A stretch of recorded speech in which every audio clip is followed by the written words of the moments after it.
এই লেডির নাম ছিল আন।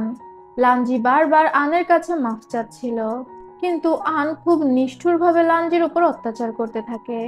তখনই সেই পথ দিয়ে আবার রাজা যাচ্ছিল। রাজার নাম হচ্ছে চ্যাংজু। তো চ্যাংজু সেখানে দাঁড়ায় আর তারপর আনকে বলে ও সাধারণ একটা চাকর, ওর রক্ত তোমার গায়ে লাগিয়ে নিজেকে নোংরা করো না। আন তখন হেসে দিয়ে রাজাকে ধন্যবাদ জানায় আর তারপর লাঞ্জিকে সেখানে ফেলে রেখে চলে যায়। পরবর্তী সিনে লাঞ্জিকে তার ঘরে দেখানো হয়, যেখানে লাঞ্জি নিজেই জানায় সে এখানে মেইড হয়ে আছে। তবে তার অন্য একটা পরিচয় রয়েছে, সেই স্প্রিট ক্লানের প্রিন্সেস প্রিন্সেস সই, যে 6 বছর আগে বেঁচে গিয়েছিল। আর সেই প্যালেসে এসেছে তার ভাই মকজিনকে বাঁচাতে, কারণ তার মনে হতো মকজিন প্যালেসের ভেতর থেকে তাকে ডাকছে। আর তাই সে এত অত্যাচার সহ্য করে যাচ্ছে এবং মনে মনে জেদ ধরে রেখেছে যে তাকে সার্ভাইভ করতেই হবে। লাঞ্জি বা সই তার নিজের ক্ষতগুলো ম্যাজিকের মাধ্যমে ঠিক করে নেয়। পরদিন সকালে ছিল সেই অনুষ্ঠান, যে অনুষ্ঠানে রাজার জন্য বিভিন্ন মেয়েদের চয়েস করা হতো। এই মেয়েগুলো ছিল কোনো মন্ত্রী বা সম্ভ্রান্ত ফ্যামিলির মেয়ে।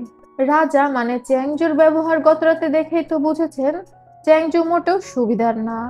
তখন সেখানে চ্যাংজুর সৎমা আসে, যে ছিল ইমপ্রেস, এবং চ্যাংজুর বাবা মারা যাওয়ার পর সেই রাজ্যভার সামলাচ্ছিল। তবে চ্যাংজুর নামে রাজা হয়ে বসেছিল। সমস্ত নিয়ম কানুন দেখতো এই মহিলা, যে চ্যাংজুকে একদমই পছন্দ করতো না। তবে এসব রয়্যাল ফ্যামিলিতে যে বিষয়টা হয়ে থাকে, মানে উপরে উপরে সবার খুব ভালো সম্পর্ক। আর এই বিষয়টা তো লাঞ্জি জানতো। ইমপ্রেস সেখানে এসে ওই মেয়েদের অনেক অপমান করতে থাকে, বলতে থাকে একজন মেয়েটকে ভালো পোশাক পরালে তো এদের থেকে সুন্দর লাগবে। চ্যাংচু তখন ইমপ্রেসকে বলে আপনি রাগ করবেন না, আরো অনেক ফ্যামিলির মেয়েরা এসেছে, আপনি সবাইকে দেখতে পারেন।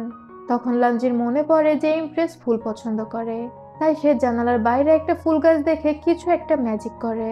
সেখানে বাতাস শুরু হয় এবং সেই ফুল গাছের পাপড়িগুলো এসে লাঞ্জির গায়ের উপরে পড়তে থাকে। এটা সে করেছিল ইমপ্রেসের দৃষ্টি আকর্ষণ করার জন্য। ইমপ্রেস এটা দেখে অনেকটা খুশি হয় এবং সে লাঞ্জিকে তার সামনে ডেকে পাঠায়। লাঞ্জি সামনে আসলে ইমপ্রেস বলে তুমি দেখতে বেশ সুন্দর, আজ থেকে আমি তোমাকে রাজার লেডি বানিয়ে দিচ্ছি, তুমি আজ রাতে রাজার সাথে থাকবে। লেডি বলতে রাজা যেসব মেয়েদের সাথে নর্মালি সম্পর্ক মেনটেন করত, তবে বিয়ে করা বউ না। এই বিষয়টা চ্যাংজুর খুবই খারাপ লাগে। সে বুঝতে পারে ইমপ্রেস তাকে অপমান করার জন্য এটা করছে। ভালো ভালো ফ্যামিলির মেয়েদের রেখে একজন চাকরকে তার সাথে রাত কাটানোর জন্য বলে দিল। তবে সে ইমপ্রেসের মুখের উপর কিছু বলতে পারে না, কষ্ট করে হেসে বলে তার মা যেটা বলবে সেটাই হবে। ইমপ্রেস সেখান থেকে চলে যায়। তবে চ্যাংজু খুব রাগী দৃষ্টিতে লাঞ্জির দিকে তাকিয়ে থাকে। এরপরেই দেখা যায় লাঞ্জিকে সুন্দর মতো তৈরি করে দেওয়া হয়, যেহেতু এখন সে রাজার লেডি হয়ে গিয়েছে। লাঞ্জি খুব সুন্দর করে সেজে চ্যাংজুর কাছে আসে। তবে চ্যাংজু একটা তলোয়ার হাতে বসেছিল। সে লাঞ্জির দিকে একটা সাদা কাপড় ছুঁড়ে দিয়ে বলে, তুমি আমার জন্য মরতে পারবে? তাহলে নিজেকে মেরে ফেলো। লাঞ্জি তো অতটাও বোকা ছিল না। সে সাথে সাথে হাঁটু গেড়ে বসে বলে, আমি অবশ্যই আপনার জন্য নিজেকে মেরে ফেলতে পারবো। আমি সাধারণ একজন মেইড, আমার জীবনের কি বা দাম আছে? তবে আমাকে ইমপ্রেস নিজে আপনার জন্য চয়েস করেছে। আমার যদি কিছু হয়ে যায় তাহলে আপনি বিপদে পড়ে যাবেন। ইমপ্রেস অবশ্যই এই অজুহাতে আপনাকে সিংহাসনচ্যুত করতে পারে। চ্যাংজু তখন উঠে এসে বলে, তুমি সাধারণ কোনো মেইড বলে তো মনে হচ্ছে না, তুমি যথেষ্ট চালাক। চ্যাংজু উঠে এসে যখন লাঞ্জির মুখটা তলোয়ার দিয়ে তোলে, সে নিজেই অবাক হয়ে যায়, কারণ 6 বছর আগে একটা মেয়ে তার মাকে মেরে ফেলেছিল। আর লাঞ্জির চেহারা একদম সেই মেয়েটার মতো। তবে যে তার মাকে মেরেছিল সেই মেয়েটি মারা গিয়েছে। চ্যাংজু তখন লাঞ্জিকে বলে তার ঘরে ফিরে যেতে। পরদিন সকালে আমরা পাইজিন নামে একটা মেয়েটকে দেখতে পাই, যে রাগে গজগজ করছিল আর বলছিল, দুদিন আগেই তুমি আমাদের মতো মেয়েট ছিলে, এখন রাজার লেডি হয়েছে বলে তোমার খুব ভাব হয়ে গিয়েছে। দেখা যায় লাঞ্জি নিজে নিজে তার ঘর পরিষ্কার করছিল। তাকে একটা পরিত্যক্ত প্যালেসে থাকতে দেওয়া হয়েছে। তবে তখনই সেখানে আন আসে, যে গতদিন লাঞ্জির উপর অত্যাচার করেছিল। আন তো এমনি লাঞ্জিকে পছন্দ করতো না, তার উপর সে আবার এখন রাজার লেডি হয়েছে। আন লাঞ্জিকে দেখে বলে, গতদিনই আমি তোমার উপর অনেক অত্যাচার করেছি, কিন্তু তোমাকে দেখে তো মনে হচ্ছে তুমি একদম ঠিক আছো। তুমি কি স্প্রিট ক্লানের? তুমি যদি স্প্রিট ক্লানের হয়ে থাকো তোমাকে এই মুহূর্তে মেরে ফেলা হবে। এটা বলে আন তার চুলের কাঁটা দিয়ে লাঞ্জির উপর আক্রমণ করে দেয়। আন আর তার মেয়ের দুইজনে মিলে লাঞ্জির দিকে চুলের কাঁটা দিচ্ছিল, আর লাঞ্জি কোনোভাবে সেটা আটকাচ্ছিল। জানালার পাশে দাঁড়িয়ে পুরোটাই চ্যাংজু দেখছে, তবে সে লাঞ্জিকে বাঁচাতে আসে না। তবে হঠাৎ তার কি হয়, সে ভিতরে এসে দাঁড়ায়। তাকে দেখে আন দ্রুত ভয় পেয়ে সরে যায়। আন কিছু বলতে চাচ্ছিল, তখনই চ্যাংজু লাঞ্জির হাত ধরে তোলে আর তারপর বলে, তুমি কি এখন আমার উপর রেগে আছো? আমার উপর রেগে থেকো না। লাঞ্জি বুঝতে পারে না এক রাতের মধ্যে চ্যাংজুর কি হয়ে গিয়েছে। তবে লাঞ্জির এমন যত্ন নিচ্ছে দেখে আনের তো প্রচন্ড হিংসা হয়। চ্যাংজু তাকে ঝাড়ি মেরে বলে বের হয়ে যেতে, আর আন সেখান থেকে বের হয়ে যায়। তখনও পর্যন্ত লাঞ্জি ঘোরের মধ্যেই ছিল। এরপরেই আমরা দেখতে পাই চ্যাংজুর গার্ড বানশি তাকে জিজ্ঞাসা করছে, আপনি তো চাচ্ছিলেন লাঞ্জিকে মেরে ফেলতে, তাহলে আপনি কেন আজ তাকে বাঁচালেন? চ্যাংজু তখন বলে, আমি ওকে এভাবে মারবো না।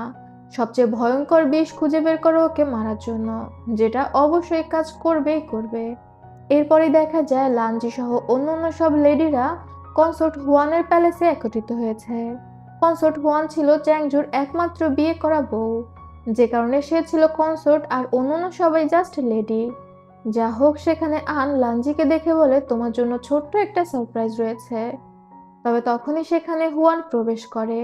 হুয়ানকে দেখে সবাই গ্রিটিং করে, আর হুয়ান হাঁটতে হাঁটতে লাঞ্জির সামনে গিয়ে দাঁড়িয়ে বলে, তোমাকেই তাহলে ইমপ্রেস নিজে চয়েস করেছে?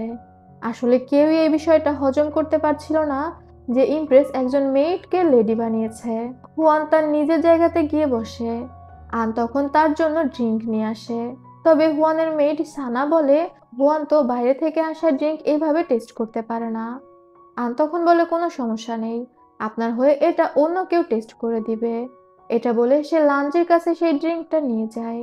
আসলে আনকে এই ড্রিঙ্কটা কেউ একজন দিয়েছিল, আর বুঝতেই পারছেন এটার মধ্যে কিছু একটা মেশানো ছিল। লাঞ্জি এই বিষয়টা বুঝতে পেরে যায়, তখন সে ওই ড্রিঙ্কটা খেতে চাচ্ছিল না। আন তখন বলে, তুমি কনসোর্ট হুয়ানের সামনে না বলার সাহস কোথা থেকে পাচ্ছ? লাঞ্জি এবার আনকে খোঁচা মেরে বলে, তোমার আমার উপর এত রাগ কিসের? তুমি কি চ্যাংচুর ভালোবাসা নিয়ে জেলাস? এটা শুনে সব লেডিরা হেসে ফেলে, আর আনের তো প্রচন্ড রাগ হয়। সে তখন লাঞ্জিকে একটা থাপ্পড় মেরে দেয়। লাঞ্জিও পাল্টা একটা থাপ্পড় মেরে দেয়। তখন হুয়ান তাদের দিকে উঠে এসে ঝাড়ি মেরে বলে, তোমাদের সাহস তো কম না, আমার প্যালেসে এসে তোমরা ঝামেলা করছো। আন তো খুশি হচ্ছিল লাঞ্জিকে বকছে শুনে। তবে তখনই হুয়ান আনের গলা টিপে ধরে ধাক্কা মেরে ফেলে দেয়, আর তার মেয়েদের ডেকে বলে আনকে নিয়ে বন্দি করে রাখতে, কারণ সে তার প্যালেসে এসে ঝামেলা শুরু করেছে। আন মাফ চাচ্ছিল, তবে কাজ হয় না। তবে আনকে নিয়ে যাওয়ার পরেই হুয়ান সেই ড্রিঙ্কটা লাঞ্জিকে খেতে বলে, আর লাঞ্জি তো এবার বাধ্য। সে বাধ্য হয়ে ওই ড্রিঙ্কটা খেয়ে নেয়। আর একটু পরে দেখা যায় ওই ড্রিঙ্কে এমন কিছু মেশানো ছিল যেটা খাওয়ার পর লাঞ্জির এনার্জি গুলো লস হচ্ছিল, আর সে ঢুলে ঢুলে পড়ে যাচ্ছিল। যে কেউ তাকে এই অবস্থায় দেখলে বুঝতে পেরে যাবে সে স্পিরিট ক্লানের। লাঞ্জি ভয়ে ভয়ে দ্রুত তার রুমের দিকে যাচ্ছিল, তবে রাস্তায় সে অজ্ঞান হয়ে পড়ে যায়। তবে সেখানেই স্নো কিং উপস্থিত ছিল। স্নো কিং লাঞ্জি মানে প্রিন্সেস সুই ছোটবেলার বন্ধু, আর সে এই প্যালেসে হোস্টেস হিসেবে বন্দী ছিল, যেহেতু সমস্ত ক্লানকে 6 বছর আগে মানুষরা আক্রমণ করে একদম ধ্বংসের পথে নিয়ে গিয়েছে। যা হোক, স্নো কিং তখন লাঞ্জিকে তার ম্যাজিক্যাল পাওয়ারের মাধ্যমে সুস্থ করে। সে এতদিন জানতোই না যে প্রিন্সেস সুই মানে লাঞ্জি এই প্যালেসে আছে। সে জিজ্ঞাসা করছিল, তুমি এই প্যালেসে কিভাবে আসলে? তবে তখনই সে বুঝতে পারে রাজা আসছে, তাই সে দ্রুত লাঞ্জিকে সেখানে রেখে চলে যায়। চ্যাংজু যখন সেখান থেকে যাচ্ছিল তখন সে খেয়াল করে লাঞ্জি সেখানে পড়ে আছে। তবে তখনও লাঞ্জির জ্ঞান ছিল। লাঞ্জি চ্যাংজুকে দেখে কোনোভাবে উঠে তার গাড়ির সামনে আসে এবং ক্ষমা চেয়ে বলে কনসোর্ট হুয়ানের প্যালেসে সে ড্রিঙ্ক করেছিল, তাই সে তার নিজের রুম পর্যন্ত পৌঁছাতে পারেনি। তবে কথা বলার মধ্যে চ্যাংজু লাঞ্জির কপালে হাত দিয়ে বুঝতে পারে যে লাঞ্জির প্রচন্ড জ্বর। সে তখন লাঞ্জিকে বলে দ্রুত তার ঘরে চলে যেতে। লাঞ্জি যখন সেখান থেকে চলে যাচ্ছিল তখন আমরা চ্যাংজুর ভাবনা থেকে জানতে পারি চ্যাংজুই বানশির মাধ্যমে আনকে ওই ড্রিঙ্কটা দিয়েছিল, যার মাধ্যমে স্পিরিট ক্লানের সদস্যকে চেনা যায়। সে মনে মনে ভাবছিল, তুমি কি তাহলে সে না? মানে প্রিন্সেস সুইকে চ্যাংজু চিনত। যা হোক, লাঞ্জি কোনোভাবে তার প্যালেসে আসে। পাইজিন নামে সেই মেয়েটকে বলে ডাক্তারকে ডাকার জন্য, সে অসুস্থ। তবে পাইজিন জানায় কোনো ডাক্তার তার কাছে আসবে না, কেননা লাঞ্জির তো প্যালেসে তেমন কোনো সম্মান ছিল না, সে একজন মেড, তাই ইম্পেরিয়াল ডাক্তার তাকে দেখতে আসবে না। লাঞ্জি সেখানে শুয়ে শুয়ে পানির জন্য কাতরাতে থাকে। তখনই একজন মেয়েড তার কাছে ওষুধ নিয়ে আসে এবং বলে ডাক্তার তার মাধ্যমে ওষুধ পাঠিয়েছে। তবে লাঞ্জি চিনতে পেরে যায় এই মেইড হচ্ছে লেডি আনের মেইড। তাই লাঞ্জি ওই ওষুধটা খেতে চাচ্ছিল না। ওই মেইড জোর করে লাঞ্জিকে ওষুধ খাওয়াতে চায়। তবে সঠিক সময়ে সেখানে চ্যাংজু চলে আসে। চ্যাংজু ওই মেইডকে ধাক্কা দিয়ে ফেলে দেয় এবং দ্রুত ডাক্তার ডাকতে বলে। সেই মেইডকে গার্ডরা সেখান থেকে ধরে নিয়ে যায়। ইতিমধ্যে লাঞ্জি অজ্ঞান হয়ে গিয়েছে। এখানে আমরা প্রথমবারের মতো জানতে পারি প্রিন্সেস শোয়ির সাথে চ্যাংজুর সম্পর্ক ছিল, মানে ওরা আগে প্রেম করত। চ্যাংজু মনে মনে ভাবছিল, আমি জানি না তুমি সই কিনা, তবে আমি তোমাকে না বাঁচিয়ে থাকতে পারি না। তুমি যদি সই হয়ে থাকো তাহলে তোমার আমাকে মনে নেই কেন? এখানে সিন কাট হয়। বানশি চ্যাংজুকে জিজ্ঞাসা করছিল, আপনি কেন বারবার লাঞ্জিকে বাঁচান? আপনি তো চাচ্ছিলেনই তাকে মেরে ফেলতে। চ্যাংজু কিছু বলার আগে সেখানে লেডি আন দৌড়ে আসে এবং বলে, একসময় তো আপনি আমাকে খুব ভালোবাসতেন, প্লিজ আমাকে মাফ করে দিন, আমি এমন ভুল আর কখনোই করব না। চ্যাংজু তখন হেসে দিয়ে বলে, ভালোবাসা? প্যালেসে ভালোবাসা নামক কোনো জিনিসই নেই, আর তাছাড়া এখন আর তোমার কোনো দাম নেই আমার কাছে। তুমি আমার একটা কাজও ঠিকভাবে করতে পারোনি।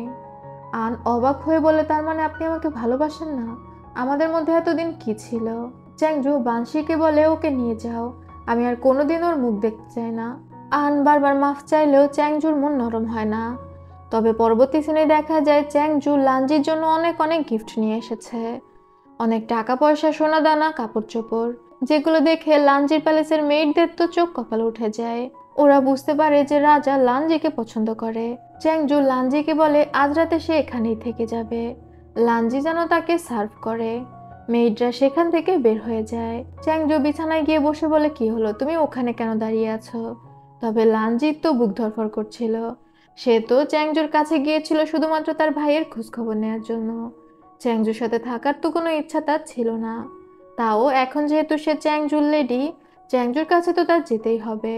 চ্যাংজু লাঞ্জিকে কোলে করে খাটের কাছে নিয়ে যায় এবং সে লাঞ্জির কাছে আসারই চেষ্টা করছিল। তবে লাঞ্জি মুখ ঘুরিয়ে নেয়। চ্যাংজু বুঝতে পারে লাঞ্জি তার কাছে আসতে চাচ্ছে না। সে তখন সরে গিয়ে বলে, তাহলে তুমি অন্য পথটাই বেছে নিলে। এবার আমি দেখবো যে তোমার কি যোগ্যতা আছে আমাকে সাহায্য করার। এটা বলে সেখান থেকে বের হয়ে যায়। পরবর্তী সিনে আমরা ফায়ার ক্লানের একটা সদস্যকে দেখতে পাই। ফায়ার ক্লানের অনেকেই প্যালেসে বন্দী ছিল এবং ইমপ্রেস চাচ্ছিল চ্যাংজু সবাইকে মেরে ফেলুক। তবে চ্যাংজু এটা চাচ্ছিল না। চ্যাংজু উপরে যতই কঠোর হোক না কেন, ভিতরে ভিতরে সে বেশ নরম, মানে ভালো মানুষ।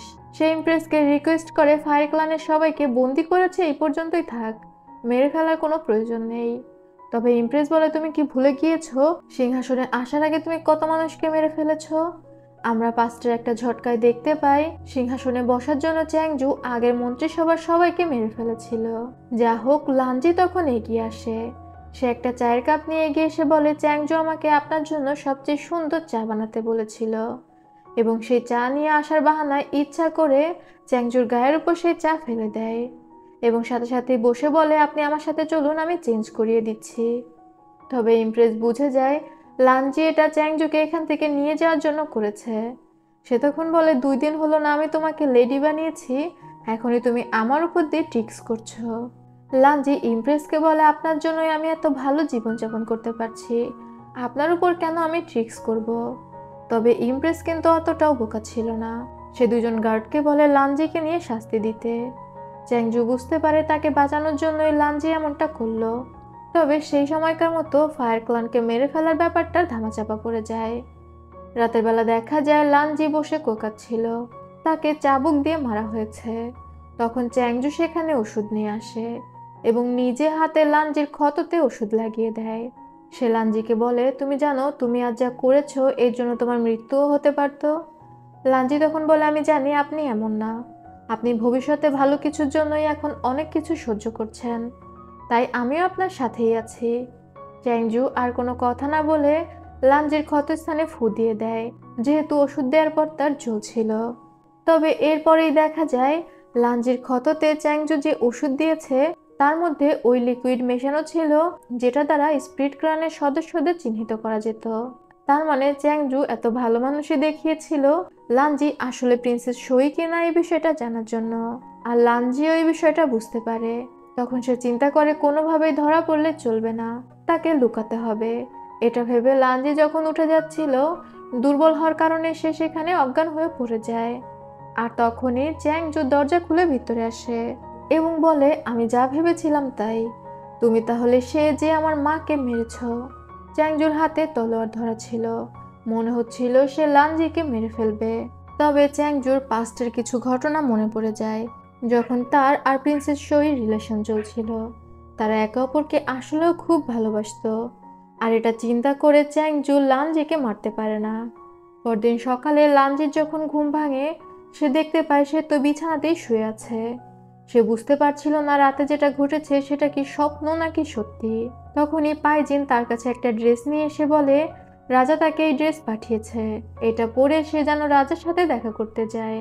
অন্যদিকে আমরা চ্যাংজুকে দেখি যে তার মৃত মায়ের ছবির সামনে দাঁড়িয়ে ক্ষমা চাচ্ছিল, তার মায়ের হত্যাকারীকে মারতে না পারার জন্য। সে তো নিজে চোখেই দেখেছিল প্রিন্সেস শোই তার মাকে মেরেছে। তারপরেও তার প্রিন্সেস শোয়ের প্রতি দুর্বলতার জন্য সে তাকে মারতে পারছে না। এরপরেই দেখা যায় লাঞ্জি চ্যাংজুর দেওয়া ড্রেস পরে তার সাথে দেখা করতে এসেছে। সেখানে চ্যাংজু চা বসিয়েছিল। লাঞ্জি যখন ওই চায়ের কেটলিটা ধরতে যায়, তার হাত পুড়ে যায়, মানে হালকা একটু সেকা লাগে। তখনই চ্যাংজু সেই ওষুধের ডিব্বাটা এনে সেই ওষুধ লাগিয়ে দিতে চায়, যেটা দেখে লাঞ্জি ভয় পেয়ে যায়। সে ওষুধটা লাগাতে চাচ্ছিল না। চ্যাংজু তখন বলে, কি ব্যাপার, ভয় পাচ্ছ কেন? এটা কত দামি ওষুধ তুমি জানো? লাঞ্জি তো বুঝতে পারছিল না যে চ্যাংজু তার আসল পরিচয় জেনে গিয়েছে। তবে চ্যাংজু বিষয়টা ধরা দেয় না। সে আবারও সুর নরম করে বলে, এরপর থেকে নিজের খেয়াল রাখবে, না হলে কিন্তু আমি তোমাকে শাস্তি দিব। আর এরপর সে লাঞ্জিকে একটি মেয়ের ছবি দেখায়, যেটা ছিল প্রিন্সেস শোই ছবি, মানে প্রিন্সেস শোই যেভাবে সেজে গুজে থাকতো সেই টাইপ। লাঞ্জি তখন অবাক হয়ে বলে, এই মেয়েটা তো আমার মতো দেখতে, তাহলে আপনি তার ছবি কেন আর্ট করেছেন? চ্যাংজু তখন বলে, এমনি, তার মনে হয়েছে তাই সে আর্ট করেছে। তবে লাঞ্জির কেন যেন মনে হচ্ছিল যে চ্যাংজু তার পরিচয় জানতে পেরে গিয়েছে। তারপর আবার সে নিজেকে সান্ত্বনা দিয়ে বলে, চ্যাংজু যদি বুঝতেই পারতো সেই স্পিরিট ক্লানে, তাহলে তো গত রাতেই তাকে মেরে ফেলতো। তবে এসব ভাবতে ভাবতে সে যখন রাস্তা দিয়ে হাঁটছিল, তখনই কনসোর্ট হুয়ানের মেইড শানা ইচ্ছা করে সে তাকে ধাক্কা দেয়। হুয়ান ছিল ফ্যান্টম ক্লানের। সে ধাক্কা দিয়ে একটা ওষুধ ফেলে দিয়ে বলে, ফ্যান্টম ক্লানের অনেক দামি ওষুধ তুমি ফেলে দিয়েছ। সে তো লাঞ্জিকে একটা থাপ্পড় মেরেই দিয়েছিল, সাথে লাঞ্জির হাত পাড়া দিয়ে ধরে। তবে তখন সেখানে স্নোকিং চলে আসে এবং শানাকে আঘাত করে ফেলে দেয়। দূর থেকে চ্যাংজু এগুলো দেখছিল। স্নোকিং লাঞ্জিকে বাঁচাচ্ছে দেখে তার একটু হিংসা হয়, কারণ স্নোকিং আর প্রিন্সেস শোই ছোটবেলার বন্ধু। আর স্নোকিং প্রিন্সেস শোই মানে লাঞ্জিকে ভালোবাসে। যা হোক, ভাবনা ছেড়ে চ্যাংজুর সামনে আসে আর তারপর স্নোকিংকে বলে, আপনি তো এখানে হোস্টেজ, তাহলে আপনি মুক্তভাবে কেন ঘুরে বেড়াচ্ছেন? হোস্টেজ বলতে স্নোকিং এর ক্লানকে বাঁচানোর স্বার্থে সে এখানে বন্দি অবস্থায় আছে, মানে প্যালেসের বাইরে তার যাতায়াত নিষেধ। এরপর চ্যাংজু শানাকে ঝাড়ি মারলে শানা দ্রুত সেখান থেকে চলে যায়। আর চ্যাংজু যেহেতু স্নোকিংকে দেখে অনেক জেলাস ফিল হচ্ছিল, সে লাঞ্জিকে কোলে নিয়ে সেখান থেকে চলে যায়। আর স্নোকিং খুব করুণ দৃষ্টিতে লাঞ্জিকে দেখতে থাকে, মানে তার ভালোবাসার মানুষকে আরেকজন কোলে করে নিয়ে চলে যাচ্ছে। তবে যেতে যেতে চ্যাংজু ভাবছিল, সই আমাকে ভুলে যাক আর মনে রাখুক সে আমার। তবে রাতের বেলা লাঞ্জি স্নোকিং এর সাথে দেখা করতে আসে। স্নোকিং লাঞ্জিকে দেখে টান দিয়ে জড়িয়ে ধরে। লাঞ্জি তো অপ্রস্তুত হয়ে যায়। স্নোকিং লাঞ্জিকে জিজ্ঞাসা করে সে ঠিক আছে কিনা, আর যা কিছুই হয়ে যাক সে যেন চ্যাংজুকে বিশ্বাস না করে। এই প্যালেসের সবচেয়ে ভয়ঙ্কর আর হার্টলেস মানুষ হচ্ছে চ্যাংজু। লাঞ্জি তখন বলে সে জানে সেই প্যালেসে থাকছে তার ভাই মুকজিনকে বাঁচানোর জন্য, কেননা তার মনে হয় যে মুকজিন এই প্যালেসেই বন্দি আছে। তখন আমরা পাস্টের একটা সিন থেকে দেখতে পাই স্নোকিং এ আসলে লাঞ্জি মানে প্রিন্সেস শোইর মেমোরি সিল করে রেখেছিল, কারণ চ্যাংজু প্রিন্সেস শোইর সাথে প্রেমের নাটক করে তাদের স্পিরিট ক্লানের যে এলাকা সেই এলাকা চিনিয়ে দিয়েছিল এবং সেখানে গিয়ে স্পিরিট ক্লানের সবাইকে মেরে ফেলেছিল। এই কারণে শোই অনেকটা মর্মাহত হয়ে পড়ে। তার কারণে তার সম্পূর্ণ ক্লান ধ্বংস হয়ে গিয়েছে এবং সে চাচ্ছিল প্রতিশোধ নিতে।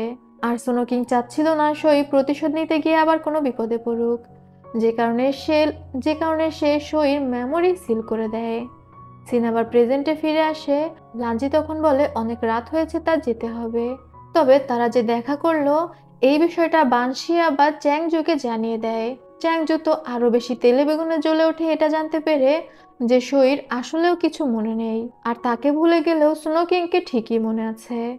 পরবর্তী সিনে আমরা ছোট্ট একটা মেয়েটকে দেখতে পাই, যার নাম ছিল ইয়ান। ইয়ানকে অন্য কিছু মেয়েটা অনেক টর্চার করছিল। তখনই সেখানে লাঞ্জি আসে। লাঞ্জি যখন মেয়েট ছিল, তখন এই মেয়েটি ছিল লাঞ্জির বান্ধবী, যে কারণে কনসোর্ট হুয়ান এই মেয়েদের উপর এমন অত্যাচার করছে। প্যালেসের লাঞ্জির একমাত্র শুভাকাঙ্ক্ষী এই মেয়েটি। ইয়ান লাঞ্জিকে বলছিল তাকে বাঁচানোর জন্য, তবে সেখানকার মেয়েট জানায় লাঞ্জির এমন কোনো ক্ষমতা নেই যে সে ইয়ানকে বাঁচাতে পারে। প্যালেসে যা কিছু হয় সবকিছু ক্ষমতার উপর নির্ভর করে, এবং সে টিটকারি মেরে বলে লেডি ইয়ান অনেক দাপট নিয়ে চলাফেরা করত, এখন দেখো তার কি অবস্থা। লাঞ্জি বুঝতে পারে সে এইভাবে ইয়ানকে বাঁচাতে পারবে না। সে তখন দ্রুত চলে যায় চ্যাংজুর কাছে। তবে চ্যাংজু তো স্নো কিংকে নিয়ে লাঞ্জির উপর অনেক রেগেছিল। সে লাঞ্জিকে হেল্প করতে নিষেধ করে দেয়।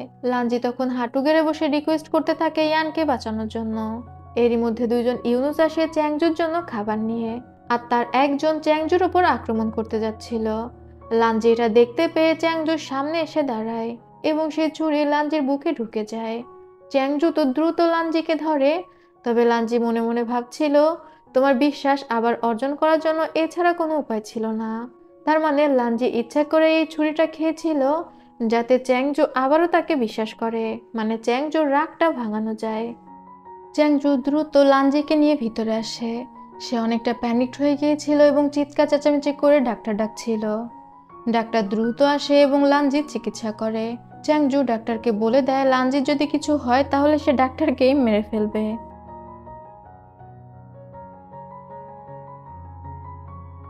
এরপরে দেখা যায় বানশি চ্যাংজুকে বলছিল এই অ্যাটাকটা তার মাই ঘটিয়েছে, কারণ অ্যাটাকটা যে করেছিল সে ছিল ফায়ার ক্লানের, আর ফায়ার ক্লানের সবাই ইমপ্রেসের কাছেই বন্দী ছিল।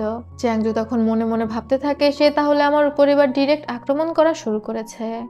এরপর বানশি চ্যাংজুকে জিজ্ঞাসা করে গত রাতে আপনি সত্যি অনেক প্যানিকড হয়ে গিয়েছিলেন, আপনি কি সত্যি লাঞ্জিকে ভালোবাসেন? তবে এই কথা শুনে চ্যাংজু চোখ গরম দেয়, তাই বানশি আর কোনো কথা বলার সাহস পায় না। এদিকে লাঞ্জির যখন জ্ঞান ফেরে তখন পাইজিন তার জন্য ওষুধ নিয়ে আসে, তবে লাঞ্জি এই ওষুধটা খাওয়ার ভরসা পাচ্ছিল না।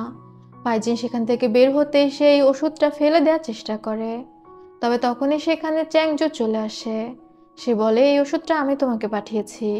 লাঞ্জি তখন ভয়ে ভয়ে বলে এর আগেও তো আমাকে বিষ দেওয়া হয়েছে, তাই আমি ভয় পেয়ে গিয়েছিলাম। এটা শুনে চ্যাংজু সেখান থেকে একটু ওষুধ খেয়ে নেয়, আর তারপর বাকিটা লাঞ্জিকে খাইয়ে দেয়। লাঞ্জি ভয় পেয়ে তার হাত থেকে সে বাটিটা ফেলে দিলে নিচে পড়ে তো বাটিটা ভেঙে যায়। লাঞ্জি যেহেতু খালি পায়ে ছিল, চ্যাংজু দ্রুত লাঞ্জিকে কাচের উপর থেকে তুলে আনে এবং তারা এতটাই কাছাকাছি চলে এসেছিল যে চ্যাংজু লাঞ্জিকে কিস করে ফেলে। লাঞ্জি তখনও চ্যাংজুকে আটকাচ্ছিল। এরপরে চ্যাংজু লাঞ্জিকে কোলে করে বিছানার উপর বসিয়ে দেয় এবং রেগে সেখান থেকে বের হয়ে যায়। তবে সে অনেক দুঃখ পেয়েছিল। সে আবারও তার মায়ের কাছে এসে ক্ষমা চায় এবং বলে সে বুঝতে পারছে না কেন সে তার মায়ের হত্যাকারীকে শাস্তি দিতে পারছে না। তখনই সেখানে বানশি এসে জানায় লাঞ্জিকে কনসোর্ট হুয়ান ডেকে পাঠিয়েছে। দেখা যায় কনসোর্ট হুয়ান লাঞ্জিকে ডেকে বলছিল তোমার জন্য রাজা গতদিন ডাক্তারকে মেরে ফেলার হুমকি দিয়েছে, তুমি তো দেখছি সহজে মরবে না। লাঞ্জি তখন হেসে দিয়ে বলে আমাকে কেয়ার করার জন্য ধন্যবাদ। এরপর কনসোর্ট হুয়ান ডিরেক্ট বলে রাজার ভালোবাসা ছাড়া এই প্যালেসে তুমি বেশি দিন টিকতে পারবে না। লাঞ্জি তখন আবার পাল্টা উত্তর করে আপনি কি কখনো রাজার ভালোবাসা পেয়েছেন? এটা শুনে হুয়ান লাঞ্জিকে একটা থাপ্পড় মেরে দেয়। লাঞ্জির মুখ ফেটে রক্ত বের হচ্ছিল, আর সে লাঞ্জির গাল ধরে বলে এই সব কিছু অনেক বছর ধরে আমার কন্ট্রোলে, তুমি কি নিজেকে আমার প্রতিদ্বন্দ্বী ভাবছো? এই প্যালেসটা আমার জন্য যুদ্ধক্ষেত্র। লাঞ্জি হেসে দিয়ে বলে যুদ্ধক্ষেত্রে যেহেতু নেমেই পড়েছি, তাহলে প্রতিদ্বন্দ্বী যেই হোক না কেন মৃত্যুর আগে পর্যন্ত যুদ্ধ করে যাব। হুয়ান তখন হেসে দিয়ে বলে তুমি আবার সত্যি সত্যি রাজার প্রেমে পড়ে গিয়েছো নাকি? লাঞ্জি বলে এই প্যালেসে ভালোবাসা বলতে কিছুই নেই। তবে এই কথাটা আবার বাইরে থেকে চ্যাংজু শুনতে পেয়ে যায়। সে এসেছিল লাঞ্জিকে বাঁচাতে, আর এসে যখন শুনতে পায় লাঞ্জি বলছে প্যালেসে ভালোবাসা বলতে কিছু নেই, তখন সে ভিতরে না গিয়ে সেখান থেকে চলে যায়। হুয়ান লাঞ্জিকে বলে এরপরে আমি যদি কঠোর হই আমাকে ব্লেম দিতে এসো না। লাঞ্জি আবার বলে যে কোনো সময়।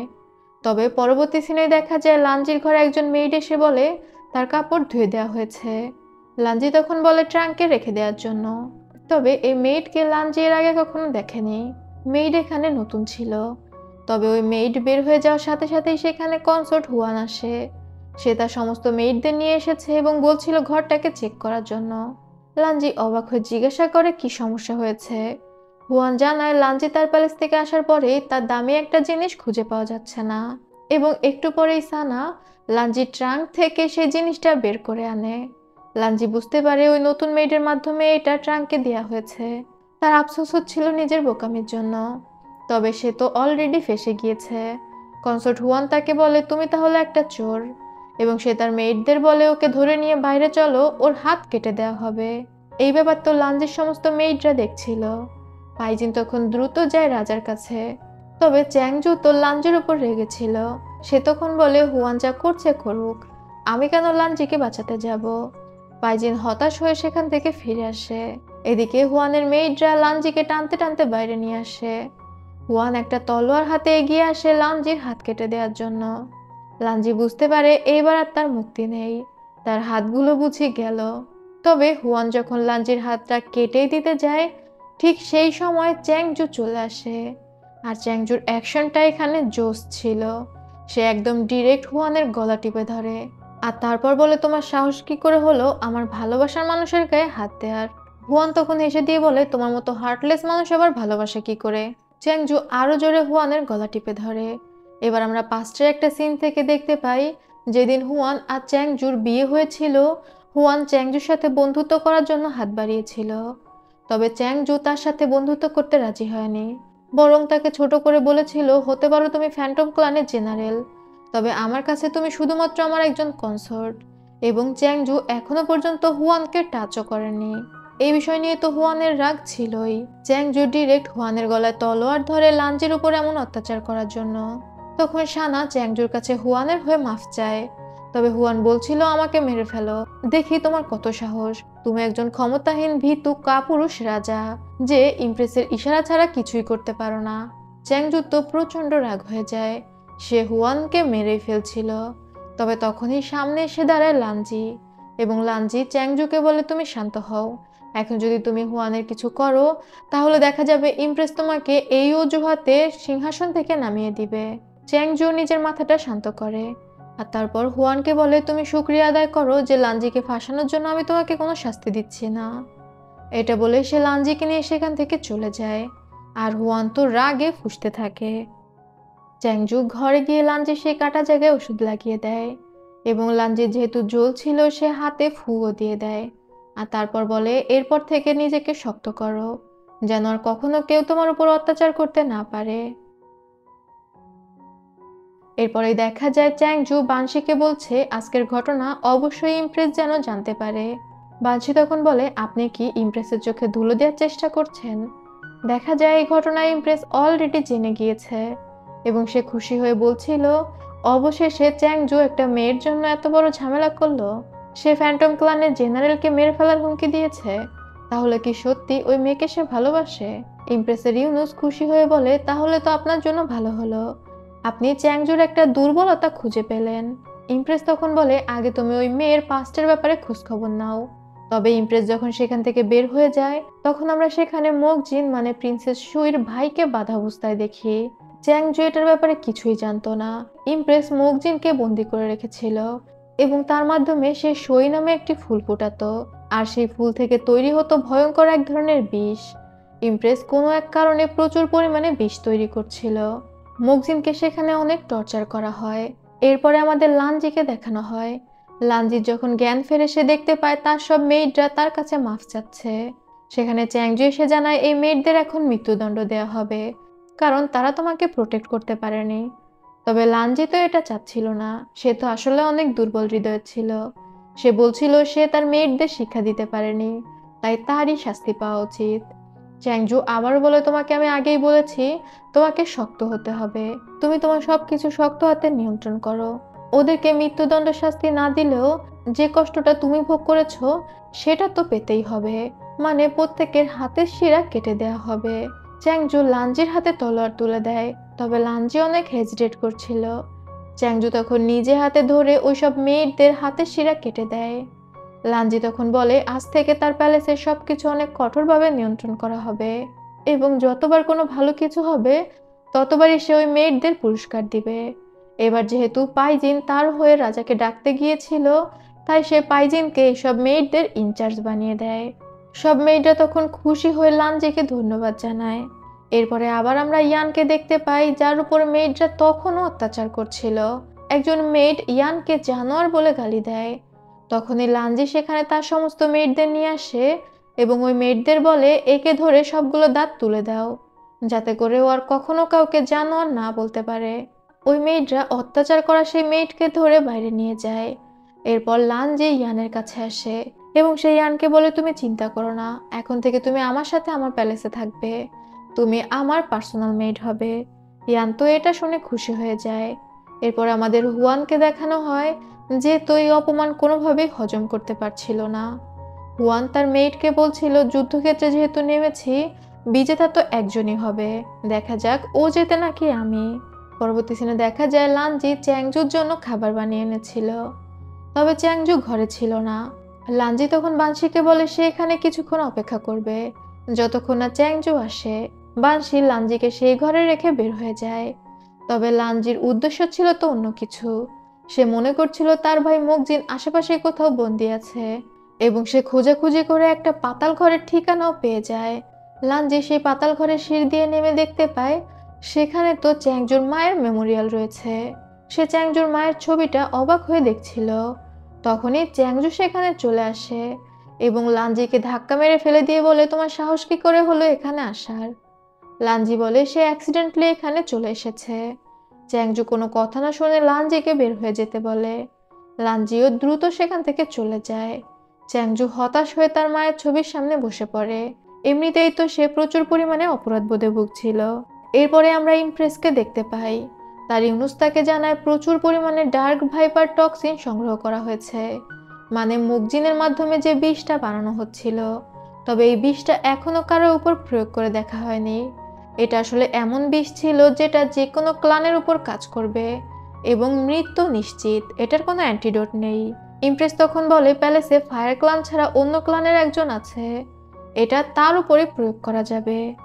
একটু পরে দেখা যায় লাঞ্জি দৌড়ে সুনো কিং এর কাছে আসে এবং জানায় সে জানতে পেরেছে Impress dark viper poison Suno king এর উপর প্রয়োগ করবে। তবে এই কথা বলতে বলতেই সেখানে ইমপ্রেসের গার্ডরা এসে ভরে যায়।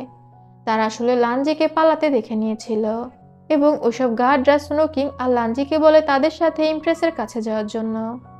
তবে সুনো কিং লাঞ্জিকে বাঁচানোর জন্য সেই সমস্ত গার্ডদের মেরে ফেলে আর লাঞ্জিকে বলে দ্রুত তুমি এখান থেকে পালিয়ে যাও। লাঞ্জি তখন দ্রুত সেখান থেকে পালিয়ে নিজের ঘরে আসে। তবে ঘরে এসে দেখতে পায় সেখানে তো আগে থেকেই চ্যাংজু দাঁড়িয়েছিল। চ্যাংজু আসলে আগেই খবর পেয়েছিল যে লাঞ্জি সুনো কিং এর সাথে দেখা করতে গিয়েছে।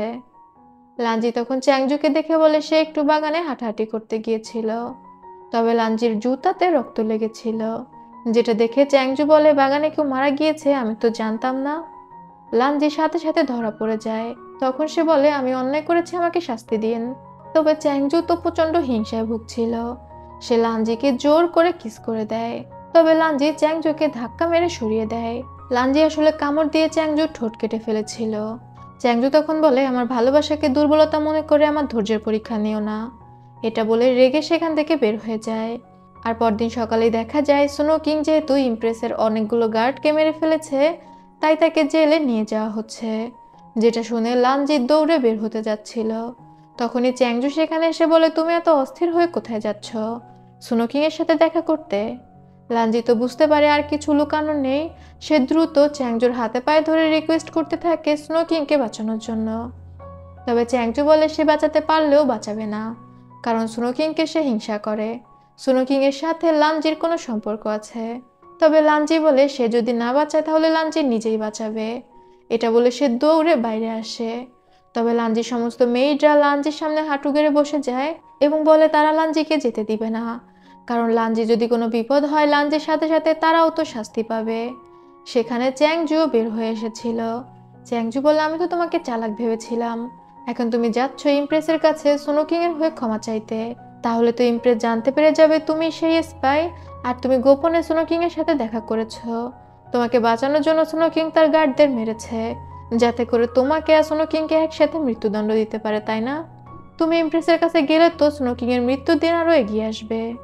লাঞ্জি তখন ভাবতে থাকে তাই তো, আমি এত বোকা কি করে হলাম? আমি যদি এখন ইমপ্রেসের কাছে যাই তাহলে তো সুনো কিং এর বাঁচার আর কোনো চান্সই নেই।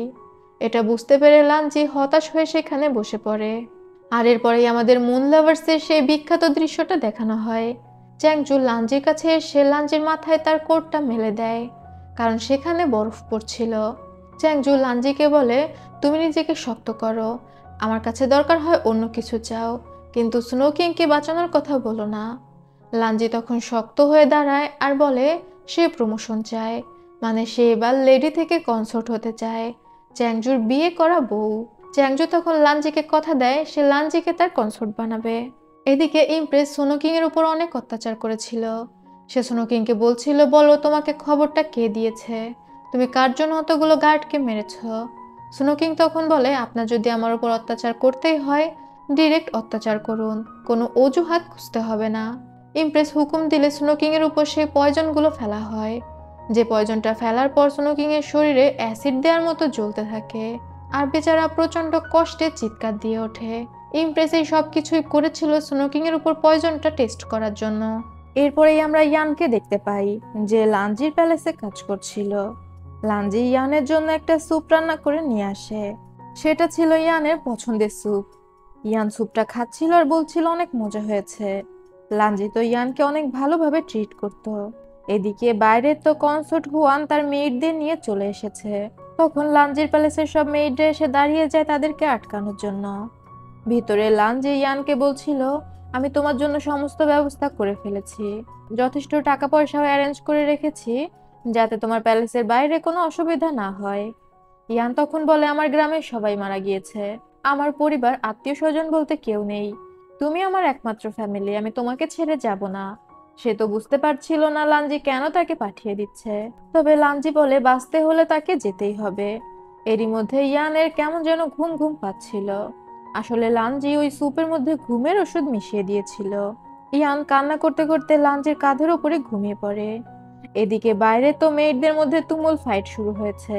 তবে কনসোর্ট হুয়ানের যে মেয়েরা ছিল তারা ছিল ফ্যান্টম ক্লানের সৈন্য, তাই তারা আগে থেকেই ফাইট জানতো, এবং তাদের সাথে লাঞ্জির মেয়েরা ফাইট করে তো পারে না। হুয়ান ভিতরে চলে আসে ইয়ানের খোঁজে, কারণ সে বুঝতে পেরেছিল লাঞ্জির একমাত্র দুর্বলতা ইয়ান। এদিকে লাঞ্জি তার হাত থেকে একটা চুড়ি খুলে ইয়ানের হাতে পরিয়ে দেয়। এরই মধ্যে হুয়ান ভিতরে চলে আসে, তবে সেখানে ইয়ান ছিল না। লাঞ্জি খুব রিল্যাক্স মুডে বসেছিল এবং সে হুয়ানকে বলে, তুমি তো দেরি করে ফেললে, সে অনেক আগেই চলে গিয়েছে। হুয়ান তখন বলে, এই জন্য তো তোমার এখন শাস্তি পেতে হবে, কারণ তার 30 বছর হওয়ার আগে সে প্যালেস থেকে যেতে পারবে না। এখনই নীল ডাউন হয়ে নিজের ভুল স্বীকার করো। তবে লাঞ্জি বলে সে রাজার অনুমতিতে ইয়ানকে প্যালেসের বাইরে পাঠিয়েছে, আর তারপর সে হুয়ানকে টিটকারি মেরে বলে, সরে দাঁড়াও, আমাকে রাজা ডেকেছে। এটা বলে সে হুয়ানের কাঁধে ধাক্কা মেরে সেখান থেকে বের হয়ে যায়। হুয়ান কিছু বলতে না পেরে রাগে ফুসফুস করতে থাকে। তবে রাতের বেলায় হুয়ান যোদ্ধাদের পোশাক পরে বের হয়ে যায় এবং সানাকে বলে তার সমস্ত স্পাইকে জানিয়ে দিতে ইয়ানের খোঁজ নেওয়ার জন্য। আর সে নিজে নিজে বলছিল, লাঞ্জি ভুলে গিয়েছে কনসার্ট হওয়ার আগে আমি ছিলাম ফ্যান্টম ক্লানের জেনারেল, আমিও দেখি ইয়ান কোথায় পালিয়ে যায়। পরদিনই ছিল লাঞ্জির সেই অনুষ্ঠান যে অনুষ্ঠানে সে কনসার্ট হবে। লাঞ্জি রেডি হয়ে যখন যাচ্ছিল, মাঝপথে সানা তাকে আটকে বলে কনসার্ট হুয়ান তার জন্য গিফট পাঠিয়েছে। লাঞ্জি যখন ওই বক্সটা খোলে দেখতে পায় সেটার মধ্যে রক্তাক্ত ওই চুড়িটা আছে যেটা লাঞ্জি ইয়ানকে দিয়েছিল। সানা তখন বলে, যদি তুমি অনুষ্ঠানে যোগদান করো এবং কনসার্ট পদবি গ্রহণ করো তাহলে ইয়ানকে মেরে ফেলা হবে। এখন তুমি সিদ্ধান্ত নাও, তুমি কনসার্ট হবে নাকি ইয়ানকে বাঁচাবে। লাঞ্জি তখন একটু চিন্তা করে আর তারপর বলে সে কনসার্ট হবে না, ইয়ানের জন্য কোনো ক্ষতি না করা হয়। তবে লাঞ্জি যখন ফিরে এসে নিজের ঘরে বসেছিল, লাঞ্জি সমস্ত মেয়েরা এসে লাঞ্জিকে বুঝায় যেন সে কনসার্ট হয়, ক্ষমতা হলে এই প্যালেসে সবকিছু করা যায়। লাঞ্জি তখন বলে, আমি তো তোমাদের এত হৃদয়হীন করে তৈরি করিনি, একজন মানুষের জীবনের থেকে তো ক্ষমতা বেশি না। ওইসব মেয়েরা তখন বলে, হৃদয়হীন তো আপনি, আপনি ভুলে গিয়েছেন একজনের জন্য আপনি আমাদের সবার জীবন বাজি রাখছেন, আপনার জন্য আমরা কনসার্ট ওয়ানের মেয়েদের সাথে যুদ্ধ করেছি, আপনার কি মনে হয় সে আমাদেরকে ছেড়ে দিবে। লাঞ্জি তখন বুঝতে পারে এইসব মেয়েরা তো ঠিকই বলছে। সে তখন পাইজিনের কাছে গিয়ে বলে, তাহলে আমি কনসার্টই হব। পরবর্তী সিনে দেখা যায় ইয়ানের উপর হুয়ান অনেক অত্যাচার করছিল। সে ইয়ানের আঙুলগুলো ভেঙেই ফেলে এবং সে ইয়ানকে বলছিল লাঞ্জির সিক্রেট বলে দিলে সে ইয়ানকে ছেড়ে দিবে। তবে ইয়ান জানায় সে কিছুই জানে না। তখনই লাঞ্জি সেখানে চলে আসে। হুয়ান লাঞ্জিকে দেখে বলে, যাক, অবশেষে তোমার মন নরম হলো, তুমি তোমার মেয়েটকে নিতে এসেছো। লাঞ্জি তখন বলে, আপনি ভুল করছেন, আমি আমার মেয়েটকে নিতে আসিনি, আমি আমার মেয়েদের বডি নিতে এসেছি। ও তো মৃতপ্রায়, তাহলে বাকিটা আপনি আমার উপরে ছেড়ে দিন। হুয়ান কিছু বুঝে ওঠার আগে লাঞ্জি ইয়ানকে একটা বিষ খাইয়ে দেয়। ইয়ান অসহায়ভাবে লাঞ্জির দিকে তাকিয়েছিল। সে তো নিজের কানকেই বিশ্বাস করতে পারছিল না। ইয়ানের মুখ দিয়ে রক্ত পড়তে শুরু করে, আর সেখানেই সে মারা যায়। লাঞ্জি এরপরে বুঝতে পারে সে তো ইয়ানকে মেরে ফেলেছে। সে তখন ইয়ানের বডি নিয়ে সেখান থেকে চলে আসতে চায়। তবে হুয়ান জানায় ইয়ানের বডি সে এখান থেকে নিতে পারবে না। এদিকে বানশি চ্যাংজুকে বলছিল লাঞ্জি একটা পয়জন নিয়ে ইয়ানকে বাঁচাতে গিয়েছে, যে পয়জন খুব দ্রুত অ্যাক্ট করে, তবে মারে ধীরে ধীরে। মানে সে ইয়ানের মৃত্যুর নাটক করে ইয়ানকে বাঁচাতে গিয়েছিল। তবে চ্যাংজু ভয় পায় এটা ভেবে যে হুয়ানকে বোকা বানানো এতটাও সহজ হবে না। আসলেই হয় তাই। হুয়ান ইয়ানের বডি তো ছাড়েই না, বরং বলে ওকে নিয়ে এখন সে প্যালেসে শোডাউন দিবে, যাতে করে সে সবাইকে দেখাতে পারে যে লাঞ্জিকে সাপোর্ট করলে তাদের অবস্থা কেমন হয়। এবং সে একটা ছুরি নিয়ে আসে ইয়ানকে মারার জন্য। মানে ইয়ান তো মারাই গিয়েছিল, ইয়ানের মৃতদেহের উপর আঘাত করে তাকে ভয়ঙ্কর করতে চাচ্ছিল। লাঞ্জি তো চিৎকার করে হুয়ানকে আটকানোর চেষ্টা করে। তবে হুয়ান যখন ইয়ানকে মারতেই যাচ্ছিল, তখনই একজন মেয়ে দৌড়ে এসে বলে কেউ একজন আসছে। দেখা যায় সেখানে ইমপ্রেসের ইউনুস এসেছে।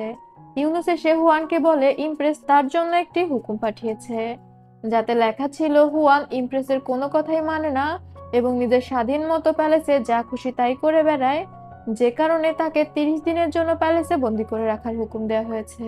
হুয়ান অবাক হয়ে বলছিল ইমপ্রেস কেন এমন হুকুম দিবে? ইমপ্রেস কি তার ক্লান সম্পর্কে জানে না? মানে সে ইমপ্রেসকে হুমকি দেওয়ার চেষ্টা করছিল। ইমপ্রেসের ইউনুস তখন বলে তোমার জন্য আরো একটা মেসেজ আছে।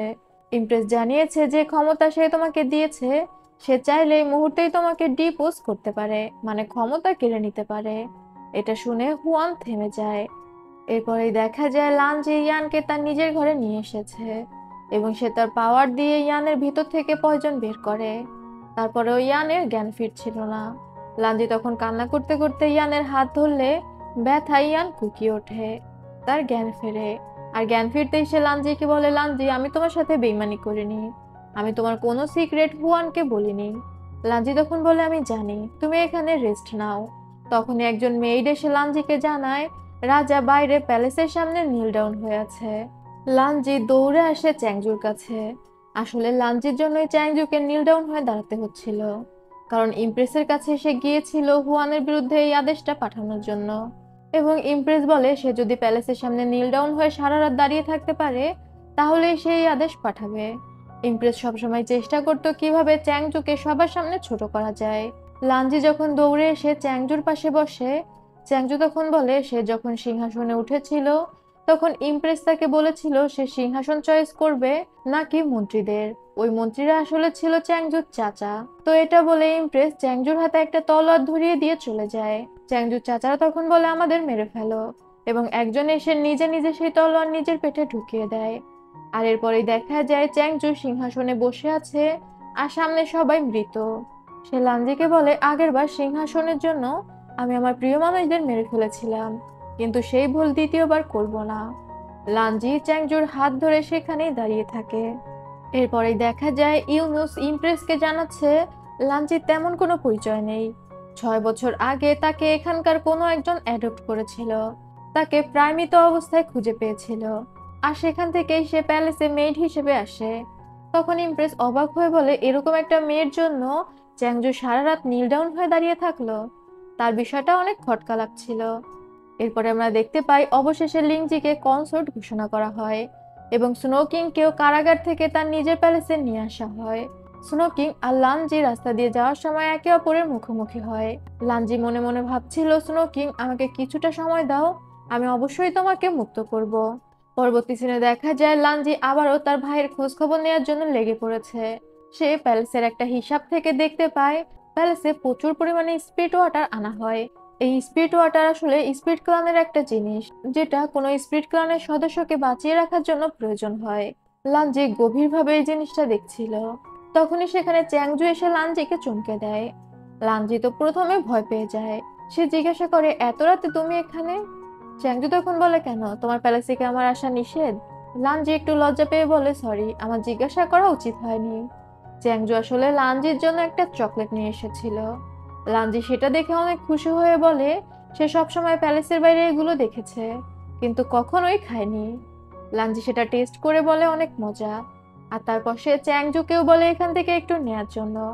চ্যাংজু তো প্রথমে নেয় না। তো লানজি যখন আবারও কামড় দিয়ে নিতে যায়, তখনই চ্যাংজি আবার এসে সেই লাঠির অন্য পাশে কামড় দেয়। এটার এক্সপ্লেন করার কিছু নেই, তোমরা দেখতেই পাচ্ছ কিভাবে খেলো। দুইজনেই অনেকটা লজ্জা পেয়ে যায়। বোঝা যাচ্ছিল একে অপরের মধ্যে আবারও প্রেম হয়ে যাবে। পরবর্তী সিনে দেখা যায় পাইজিনকে হুয়ান ডেকে পাঠিয়েছিল। সে পাইজিনকে বলে, আমি শুনলাম লাঞ্জি তোমাদের অনেক শাসন করে, অনেক বকাবকির উপরে রাখে, আর তুমি তো তোমার পরিবারকে দেখাশোনার জন্য এই প্যালেসে এসে কাজ করছো। কি দরকার আর একজনের ঝাড়ি শোনার? এটা বলে সে পাইজিনকে অনেকগুলো টাকা দেখায় এবং একটা ছুরিও নিয়ে আসে। বলে যে লাঞ্জি ইমপ্রেসের জন্মদিনে যে উপহার দিবে, সেই উপহারের বক্সে যেন এই ছুরিটা দিয়ে দেয়। কেননা লাঞ্জি প্যালেসের মেইডদের ইনচার্জ তো ছিল পাইজিন। পাইজিন তখন টাকার বিনিময়ে ওই ছুরিটা ইমপ্রেসের গিফটের বক্সে দিতে রাজি হয়ে যায়। এরপরে দেখা যায় লাঞ্জি যখন ইমপ্রেসের জন্মদিনে যাওয়ার জন্য রেডি হচ্ছিল, তখন সে পাইজিনকে জিজ্ঞাসা করে গিফট রেডি কিনা। পাইজিন তখন বলে রেডি, আর ভয়ে ভয়ে জিজ্ঞাসা করে, আপনি কি দেখতে চান? লাঞ্জি বলে, এই বিষয়টা আমি তোমার উপরে ছেড়ে দিয়েছি, আমাকে দেখানোর প্রয়োজন নেই। পাইজিন তো হাঁপ ছেড়ে বেঁচে সেখান থেকে চলে যায়। এরপরে সময় আসে ইমপ্রেসকে উপহার দেওয়ার। চ্যাংজু ইমপ্রেসকে বলে, লাঞ্জি আপনার জন্য অনেক রেয়ার একটা গিফট নিয়ে এসেছে। দেখা যায় লাঞ্জি ইমপ্রেসের জন্য এমন একটা ঔষধি গাছ নিয়ে এসেছিল, যেটা খেলে ইমপ্রেসের বয়স খুব ধীরে ধীরে বাড়বে, মানে সে অনেক দিন পর্যন্ত ইয়ং থাকবে। ইমপ্রেস এটা পেয়ে খুশি হয়। তবে এই বিষয়টা দেখে হুয়ান অবাক হয়ে যায়। সে তো এই গিফট বক্সে ছুরি রাখার জন্য বলেছিল। এরপর চ্যাংজু হুয়ানকে বলে তার গিফটটা দেওয়ার জন্য। আর সে যখন গিফটটা খোলে, দেখতে পায় তার মধ্যে রক্তমাখা একটা ছুরি। হুয়ান ছুরিটা হাত থেকে ফেলে দেয়। ইমপ্রেস রেগে গিয়ে বলে, তুমি এটার মাধ্যমে কি বোঝাতে চাইলে? তুমি কি আমার ক্ষতি করতে চাও?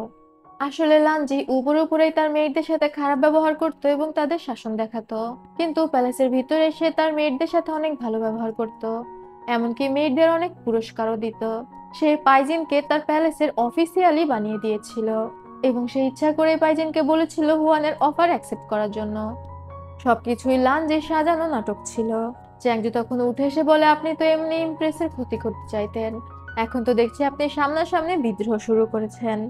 হুয়ানের তো আর কিছু বলার থাকে না। ইমপ্রেস তখন হুয়ানকে গার্ড দিয়ে কারাগারে নিয়ে যাওয়ার জন্য বলে। হুয়ানকে যখন গার্ডরা নিয়ে যাচ্ছিল, হুয়ান তখন রেগে সেই গার্ডদের ধাক্কা দিয়ে সরিয়ে দেয়। আর তারপর নিচে পড়ে যাওয়া ওই ছুরি দিয়ে লাঞ্জিকে আঘাত করতে গেলে সামনে এসে দাঁড়ায় চ্যাংজু। আর সেই ছুরি চ্যাংজুর বুকের মধ্যে ঢুকে যায়। হুয়ানকে দ্রুত গার্ডরা সেখান থেকে নিয়ে যায়।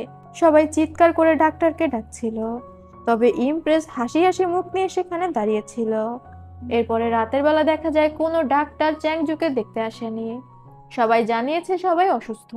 বানশি লাঞ্জিকে বলছিল নিশ্চয়ই ইমপ্রেস চায় কোনো ডাক্তার তাকে দেখতে না আসুক। ইমপ্রেস তো অনেক আগে থেকেই চ্যাংজুকে মেরে ফেলতে চায়। লাঞ্জি তখন বলে, বানশি দরজায় গিয়ে পাহারা দাও, আমি নিজে চ্যাংজুর চিকিৎসা করব। বানশি দরজায় চলে যায় পাহারা দেওয়ার জন্য। আর লাঞ্জি তার পাওয়ার দিয়ে চ্যাংজুর চিকিৎসা করে। চ্যাংজু চাচ্ছিল না লাঞ্জি তার পাওয়ার ব্যবহার করুক, কারণ পাওয়ার ব্যবহার করলে সে তো অনেকটা দুর্বল হয়ে পড়বে। তবে লাঞ্জি চ্যাংজুর কোনো কথাই শোনে না। সে তার পাওয়ার দিয়ে চ্যাংজুকে সুস্থ করে তোলে, তবে সে নিজেই দুর্বল হয়ে অজ্ঞান হয়ে যায়। সকালবেলা চ্যাংজু যখন ঘুম ভাঙে দেখতে পায় লাঞ্জি তার পাশেই ঘুমিয়ে আছে। তার তো জ্ঞান ছিল গত রাতে যখন লাঞ্জি তার চিকিৎসা করছিল। তখন আমরা পাশে একটা সিন থেকে দেখতে পাই চ্যাংজু প্রিন্সেস সইকে জিজ্ঞাসা করছিল, তুমি কিভাবে বিয়ে করতে পছন্দ করবে, কারণ এর পরে এসে আমি তোমাকে বিয়ে করব। প্রিন্সেস সই তখন বলে, মানুষরা খুব ইন্টারেস্টিং ভাবে বিয়ে করে, সুন্দর বিয়ের লাল পোশাক পরে এবং অনেক নিয়মকানুন থাকে, এটা তার কাছে অনেক ভালো লাগে। সিন আবার প্রেজেন্টে চলে আসে এবং চ্যাংজু মনে মনে ভাবতে থাকে, এখন আমি তোমার স্বপ্ন পূরণ করব, তুমি যেমনটা চেয়েছিলে তেমনই হবে। এদিকে ইমপ্রেস যখন জানতে পেরে যায় যে চ্যাংজু সুস্থ হয়ে গিয়েছে, সে তো অবাক হয়ে যায়। কোনো ডাক্তারের চিকিৎসা ছাড়া এত বড় ক্ষত থেকে চ্যাংজু কিভাবে সুস্থ হলো। সে তখন তার ইউনুসকে বলে চ্যাংজুর আশেপাশে সবার ব্যাকগ্রাউন্ড আরো ভালো করে চেক করতে। এরপর চ্যাংজু যখন ঘর থেকে বের হয়ে আসে, দেখতে পায় বানশি তখনও সেখানে গার্ড দিচ্ছে। চ্যাংজুকে সুস্থ দেখে বানশি অনেকটা খুশি হয়, জিজ্ঞাসা করে রাতের বিষয় কেউ জানে কিনা। বানশি তখন হাঁটু গেড়ে বসে বলে কেউ কিছুই জানে না, তবে ইমপ্রেসের একজন সৈন্য খোঁজ নিতে এসেছিল চ্যাংজুর বিষয়ে। এরই মধ্যে ভিতরে লাঞ্জির ঘুম ভেঙে যায়, তবে সে ঘুম ভেঙে ঘরের মধ্যে তো চ্যাংজুকে দেখতে পায় না। লাঞ্জি মনে মনে ভাবছিল, আমি কি সত্যি চ্যাংজুর প্রেমে পড়ে গেলাম? আমি আমার এনার্জি দিয়ে তাকে বাঁচিয়েছি। এদিকে বানশি চ্যাংজুকে বলছিল, আপনি সত্যি কি স্পিরিট ক্লানের প্রিন্সেসকে ভালোবেসে ফেলেছেন? আপনি ভুলে যাবেন না সে আপনার মাকে হত্যা করেছিল। তার জন্য আপনি ইমপ্রেসের সাথে ঝামেলা করার রিস্ক কেন নেবেন? সে জানতেই পেরে যাবে যে লাঞ্জি স্পিরিট ক্লানের। তবে প্রিন্সেস সই যে চ্যাংজুর মাকে মেরে ফেলেছে, এই বিষয়টা আবার ভিতর থেকে লাঞ্জি শুনতে পেয়ে যায়। সে তো হতভম্ব হয়ে যায় যে সে কবে চ্যাংজুর মাকে মারলো। তবে চ্যাংজু বুঝতে পেরে যায় যে লাঞ্জি এই কথাটা শুনে ফেলেছে। সে দৌড়ে ভিতরে আসে, ততক্ষণে লাঞ্জি অনেকটা প্যানিকড হয়ে গিয়েছিল। সে চিৎকার করে বলছিল, আমি তো তোমার মাকে চিনিও না, আমি তাকে কবে মারলাম? তুমি কি নিজে চোখে দেখেছিলে যে আমি তাকে মেরেছি? চ্যাংজু তখন বলে, হ্যাঁ, সে নিজে চোখেই দেখেছিল যে লাঞ্জি তার মাকে মেরেছে। লাঞ্জি বুঝতে পারছিল না এটা সে কবে করলো। তখন সে বলে, তুমি সবকিছুই জানতে, তুমি জানতে আমি স্পিড ক্লানের প্রিন্সেস, তারপরেও তুমি আমার সাথে এত ভালো ব্যবহার কেন করেছো? তোমার তো তোমার মায়ের মৃত্যুর প্রতিশোধ নিতে হতো। তুমি আমাকে এখনই মেরে ফেলো। তবে চ্যাংজু বলে, তুমি প্যানিকড হয়েও না, আমি অবশ্যই খুঁজে বের করবো যে সেদিন কি হয়েছিল। তোমার তো কিছুই মনে নেই, তাহলে কিভাবে বা জানতে পারবো তুমি কেন আমার মাকে মেরেছিলে? এটা বলে চ্যাংজু তখনকার মতো লাঞ্জিকে শান্ত করে। তবে লাঞ্জি হাঁটছিল আর ভাবছিল, যদি সত্যি সে চ্যাংজুর মাকে মেরে থাকে আর চ্যাংজু পুরো বিষয়টা জেনে থাকে, তাহলে চ্যাংজু কিভাবে তাকে ভালোবাসতে পারে? এটা তো কখনোই সম্ভব না। তবে তখনই কিছু গার্ডরা এসে লানজিকে ডাক দেয়। এরা ছিল ইমপ্রেসের গার্ড। এদিকে চ্যাংজু যখন তার ঘরে বসেছিল, তার কাছে সানা আসে। সানা এসে বলে, কনসর্ট ওয়ানকে যদি কারাগার থেকে ছেড়ে দেওয়া হয়, তাহলে সে চ্যাংজুকে বলবে তার মায়ের মৃত্যু রহস্য। চ্যাংজু তো তার মায়ের মৃত্যু রহস্যের কথা শুনে একদম চমকে উঠে দাঁড়ায়। তবে তখনই বাইরে থেকে একজন জানায় যে ইমপ্রেস চ্যাংজুকে ডেকেছে। চ্যাংজু তখন যায় ইমপ্রেসের কাছে। সেখানে অলরেডি তো লাঞ্চি ছিল। ইমপ্রেস চ্যাংজুকে দেখে জিজ্ঞাসা করে, তোমার শরীর কেমন আছে? গতকাল কোনো ডাক্তার না যাওয়া সত্ত্বেও তুমি তো আজকে দেখছি খুব ভালোই সুস্থ হয়ে গিয়েছো। লাঞ্জি তখন বলে সে প্যালেসে আসার আগে একজন ডাক্তারের সহকারী ছিল, তাই তার মেডিকেল সম্পর্কে কিছু জ্ঞান আছে। ইমপ্রেস এগিয়ে এসে বলে, তুমি তো আমাকে অবাকের উপর অবাক করছো, তোমার তো দেখছি অনেক গুণ। চ্যাংজু তখন লাঞ্জির হাত টান দিয়ে পিছনে সরিয়ে ইমপ্রেসের সামনে এগিয়ে যায় আর তারপর বলে, মা, আমি সুস্থ হওয়াতে কি আপনি খুশি হননি? আমার তো মনে হচ্ছে আমি সুস্থ হওয়ায় আপনার খুব মন খারাপ হয়েছে। ইমপ্রেস এই প্রশ্ন শুনে একটু ধাক্কা খায়।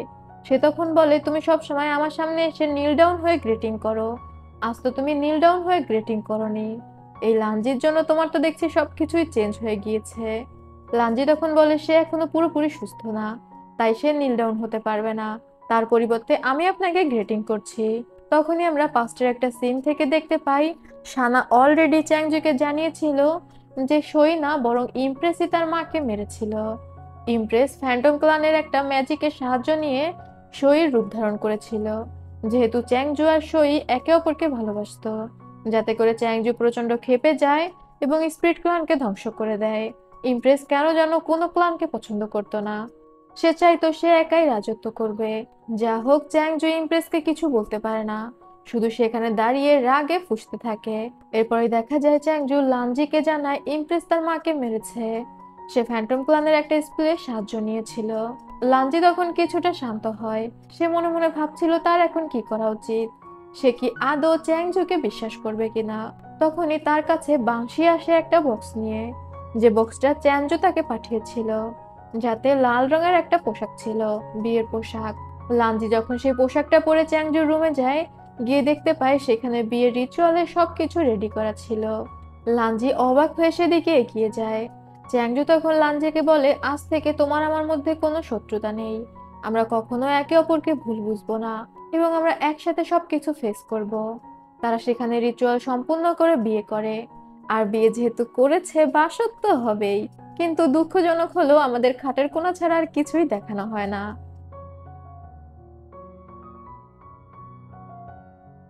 পরদিন সকালে লাঞ্জি আর চ্যাংজু যখন কথা বলছিল, লাঞ্জি চ্যাংজুকে বলে স্নো কিংকে মুক্ত করার বিষয়ে। তবে তখনও চ্যাংজুর হিংসা হচ্ছিল। লাঞ্জি তখন বলে, আরে স্নো কিং আমার ভাইয়ের মতো, আমি সবসময় তাকে আমার ভাইয়ের চোখে দেখেছি। আর তাছাড়া সে একটা প্ল্যানও করেছে। চ্যাংজু জিজ্ঞাসা করে, কি প্ল্যান? লাঞ্জি বলে, এক ঢিলে দুই পাখি মেরে ফেলার প্ল্যান। আমরা বুঝতে পারি না কি বলতে চাচ্ছে। তখন সিন কাট হয়ে যায়। হুয়ানকে মুক্তি দেওয়া হয়েছে এবং একজন মেইড এসে হুয়ানকে জানায় আজ রাতে স্নো কিং আর চ্যাংজু মিটিং এ বসবে। সে স্নো ক্লানের সাথে বন্ধুত্ব করে নিতে চাচ্ছে, মানে সমঝোতা আর কি। তো হুয়ানের এই বিষয়টা পছন্দ হয় না, আর তার উপর তার ইমপ্রেসের উপর রাগ হচ্ছিল। যে কারণে সে চিন্তা করে চ্যাংজু যেহেতু আজ রাতে স্নো কিং এর প্যালেসে থাকবে, সে আজ রাতে ইমপ্রেসকে মেরে ফেলবে। তবে সানা হুয়ানকে নিষেধ করছিল। হুয়ান কোনো কথাই শোনে না, সেখান থেকে বের হয়ে যায়। সামনে কিছু গার্ড অলরেডি চ্যাংজু পাঠিয়ে দিয়েছিল। তাদের সাথে হুয়ানের একটা ফাইট হয়। দেখা যায় ফাইট শেষে হুয়ানের সমস্ত মেইডরা সেখানে মারা গিয়েছে। একজন সৈন্য আধমরা অবস্থায় ছিল, সে হুয়ানকে পেছন থেকে আঘাত করতে চাচ্ছিল। তখনই সানা এসে সামনে দাঁড়ায় এবং সেই ছুরিটা সানার পেটে ঢুকে যায়। সেই সৈন্যকে তো মেরে ফেলা হয়, তবে সাথে সেখানে হুয়ানের মেয়েটি সানাও মারা যায়। সানার মৃত্যুতে হুয়ান অনেকটা ইমোশনাল হয়ে যায়, কারণ সানা ছোটবেলা থেকেই হুয়ানের সাথেই ছিল। এরপর হুয়ান আরো রেগে চলে যায় ইমপ্রেসের রুমে। সে পর্দার আড়ালে ইমপ্রেসকে দাঁড়ানো দেখে। সে যখন সেদিকে এগিয়ে যাচ্ছিল, সেখান থেকে বের হয়ে আসে লাঞ্জি। হুয়ান তখন বলে, ইমপ্রেসের ঘরে তুমি কি করছো? লাঞ্জি তখন হেসে দিয়ে বলে, তুমি যোদ্ধা হতে পারো, কিন্তু তোমার মাথায় বুদ্ধি খুবই কম। তুমি আবারও আমার ট্রিক্সে ফেসে গিয়েছো। হুয়ান তখন বলে, আজ আমি প্যালেসের সবকিছু ধ্বংস করে দিব। ইমপ্রেসকে আমি মেরে ফেলবো আমার ক্লানের সবার মৃত্যুর প্রতিশোধ নেওয়ার জন্য। তবে তার আগে আমি তোমাকে মারবো। এটা বলে সে লাঞ্জিকে মারতে যাচ্ছিল, কিন্তু তখনই স্নো কিং সেখানে চলে আসে আর হুয়ানকে আঘাত করে ফেলে দেয়। আসলে লাঞ্জি স্নো কিং এর শরীর থেকে পয়জন বের করে ফেলেছিল এবং তাকে সমস্ত প্ল্যান বুঝিয়ে দিয়েছিল।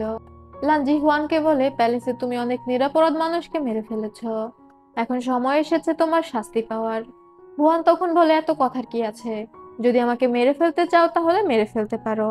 তবে তখনই চ্যাংজু ইমপ্রেসকে নিয়ে সেই রুমে চলে আসে। ইমপ্রেস বলে, এখানে কি ঘটছে?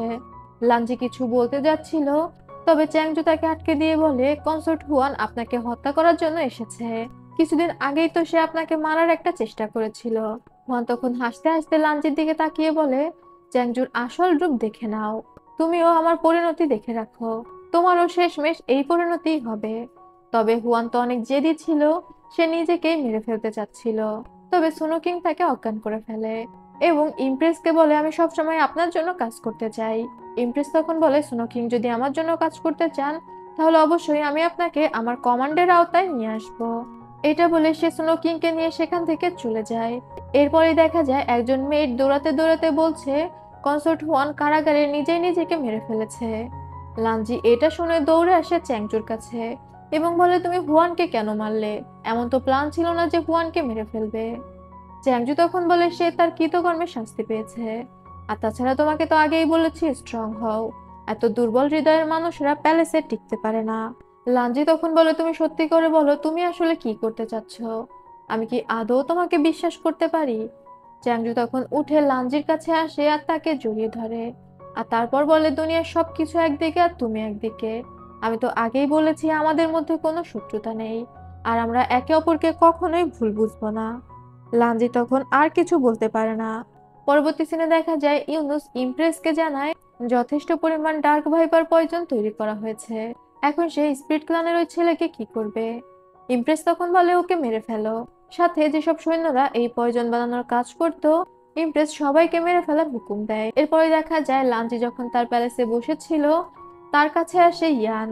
ইয়ান বলে, লাঞ্জি তুমি আমাকে যে খবর নিতে বলেছিলে আমি সেই খবর নিয়ে এসেছি। তুমি বলেছিলে এত এত স্পিরিট ওয়াটার প্যালেসে কেন আনা হয়, আমি জানতে পেরেছি ওইসব স্পিরিট ওয়াটার প্যালেসের একটা আন্ডারগ্রাউন্ডের কক্ষে নিয়ে যাওয়া হয়। লাঞ্জি তখন ইয়ানকে বলে, ওই কক্ষের ম্যাপ এঁকে দাও। আর ইয়ান সেখানে একটা ম্যাপ এঁকে দেয়। যে ম্যাপ দেখে দেখে লাঞ্জি মাটির নিচে সে কক্ষে চলে আসে যেখানে মগজিন বন্দি ছিল। লাঞ্জি আস্তে আস্তে সেখানে একটা সই ফুল পায়। সে তো আরো নিশ্চিত হয়ে যায় যে মগজিন এখানেই আছে। আর একটু আগাতেই সে মগজিনের দেখা পেয়ে যায়। তবে মগজিন প্রচন্ড আহত ছিল, মানে সে মৃত প্রায়। লাঞ্জি দ্রুত মগজিনকে ছাড়ানোর চেষ্টা করে, তবে মকজিন বলে, আমার জন্য তুমি আর তোমার পাওয়ার নষ্ট করো না। আমি জানি আমি আর বাঁচতে পারবো না। তবে যাই হোক, তোমাকে প্যালেস থেকে দূরে চলে যেতে হবে। তুমি কোনোভাবেই মানুষকে বিশ্বাস করো না। 6 বছর আগে ক্রাউন প্রিন্স চ্যাংজু আমাদের সমস্ত ক্লানকে ধ্বংস করে দিয়েছিল। এটা শুনে তো লাঞ্জি আকাশ থেকে পড়ে। সে ডিটেলসে কিছু জিজ্ঞাসা করার আগে মকজিন সেখানেই মারা যায়। আর মকজিনের মৃত্যুতে লাঞ্জি এতটা আঘাত পায়, তারও মনে পড়ে যায় 6 বছর আগে চ্যাংজুই তাদের ক্লানের সবাইকে মেরে ফেলেছিল। আর সে শপথ করেছিল চ্যাংজুকে মেরে তার প্রতিশোধ নিবে। এরপরেই আমরা স্নো কিংকে দেখতে পাই, যে তার প্যালেসে বসে চা খাচ্ছিল। তখনই লাঞ্জি দৌড়ে তার কাছে আসে এবং জানায় মকজিন মারা গিয়েছে। আর তার মনে পড়ে গিয়েছে যে চ্যাংজুই তাদের ক্লানের সবাইকে মেরেছিল। এটা শুনে স্নো কিং শকড হয়ে যায়। সে লাঞ্জিকে বলছিল শান্ত হতে। লাঞ্জি এটাও বুঝতে পেরেছিল যে স্নো কিং তার মেমোরি সিল করে রেখেছে। সে তখন স্নো কিংকে বলে তার মেমোরি আনসিল করে দিতে। তবে স্নো কিং বলে, তোমাকে বাঁচিয়ে রাখার জন্যই আমি তোমার মেমোরি সিল করেছি। আর তুমি যাই করো, আমি তোমার মেমোরি আনসিল করবো না। তখন লাঞ্জি সেখানকার একটা কাপ ভেঙে তার কাঁচ দিয়ে নিজের গলায় ধরতে যায়। তবে স্নো কিং তাকে আটকে দেয় এবং বলে, তুমি যাই করো না কেন, আমি তোমার মেমোরি আনসিল করব না। লাঞ্জি তখন বলে, আমার যেহেতু মনে পড়েছে চ্যাংজুই আমার ক্লানের সবাইকে মেরেছে, আমি এবার প্রতিশোধ নিবই। এরপরে দেখা যায় লাঞ্জি চ্যাংজুর ঘরে গিয়ে তার তলোয়ারটা দেখছিল। চ্যাংজু লাঞ্জির কাছাকাছি এসে বলে, তোমার কি এই তলোয়ারটা খুব ভালো লাগছে? লাঞ্জি তো মনে মনে ফুঁসছিল। তবে চ্যাংজুর সাথে সে খুব নর্মাল ব্যবহারই দেখাচ্ছিল। চ্যাংজু প্রথমে বুঝতে পারে না যে লাঞ্জি কি করতে চাচ্ছে। তবে তখনই লাঞ্জি সেই তলোয়ার দিয়ে চ্যাংজুর উপরে আক্রমণ করে বসে। আর চ্যাংজুও তো কম যায় না। সে সমানভাবে প্রোটেক্ট করে এবং লাঞ্জিকে অজ্ঞান করে দেয়। অজ্ঞান হওয়া লাঞ্জিকে সে তুলে নিতে যাচ্ছিল। তবে লাঞ্জি অজ্ঞান হওয়ার ভান করেছিল। ছুরি বের করে চ্যাংজুর গলাতে ধরে এবং বলে, তুমি আমার ক্লানের সবাইকে মেরে ফেলেছিলে, আজ আমি তোমাকে মেরে তার প্রতিশোধ নিব।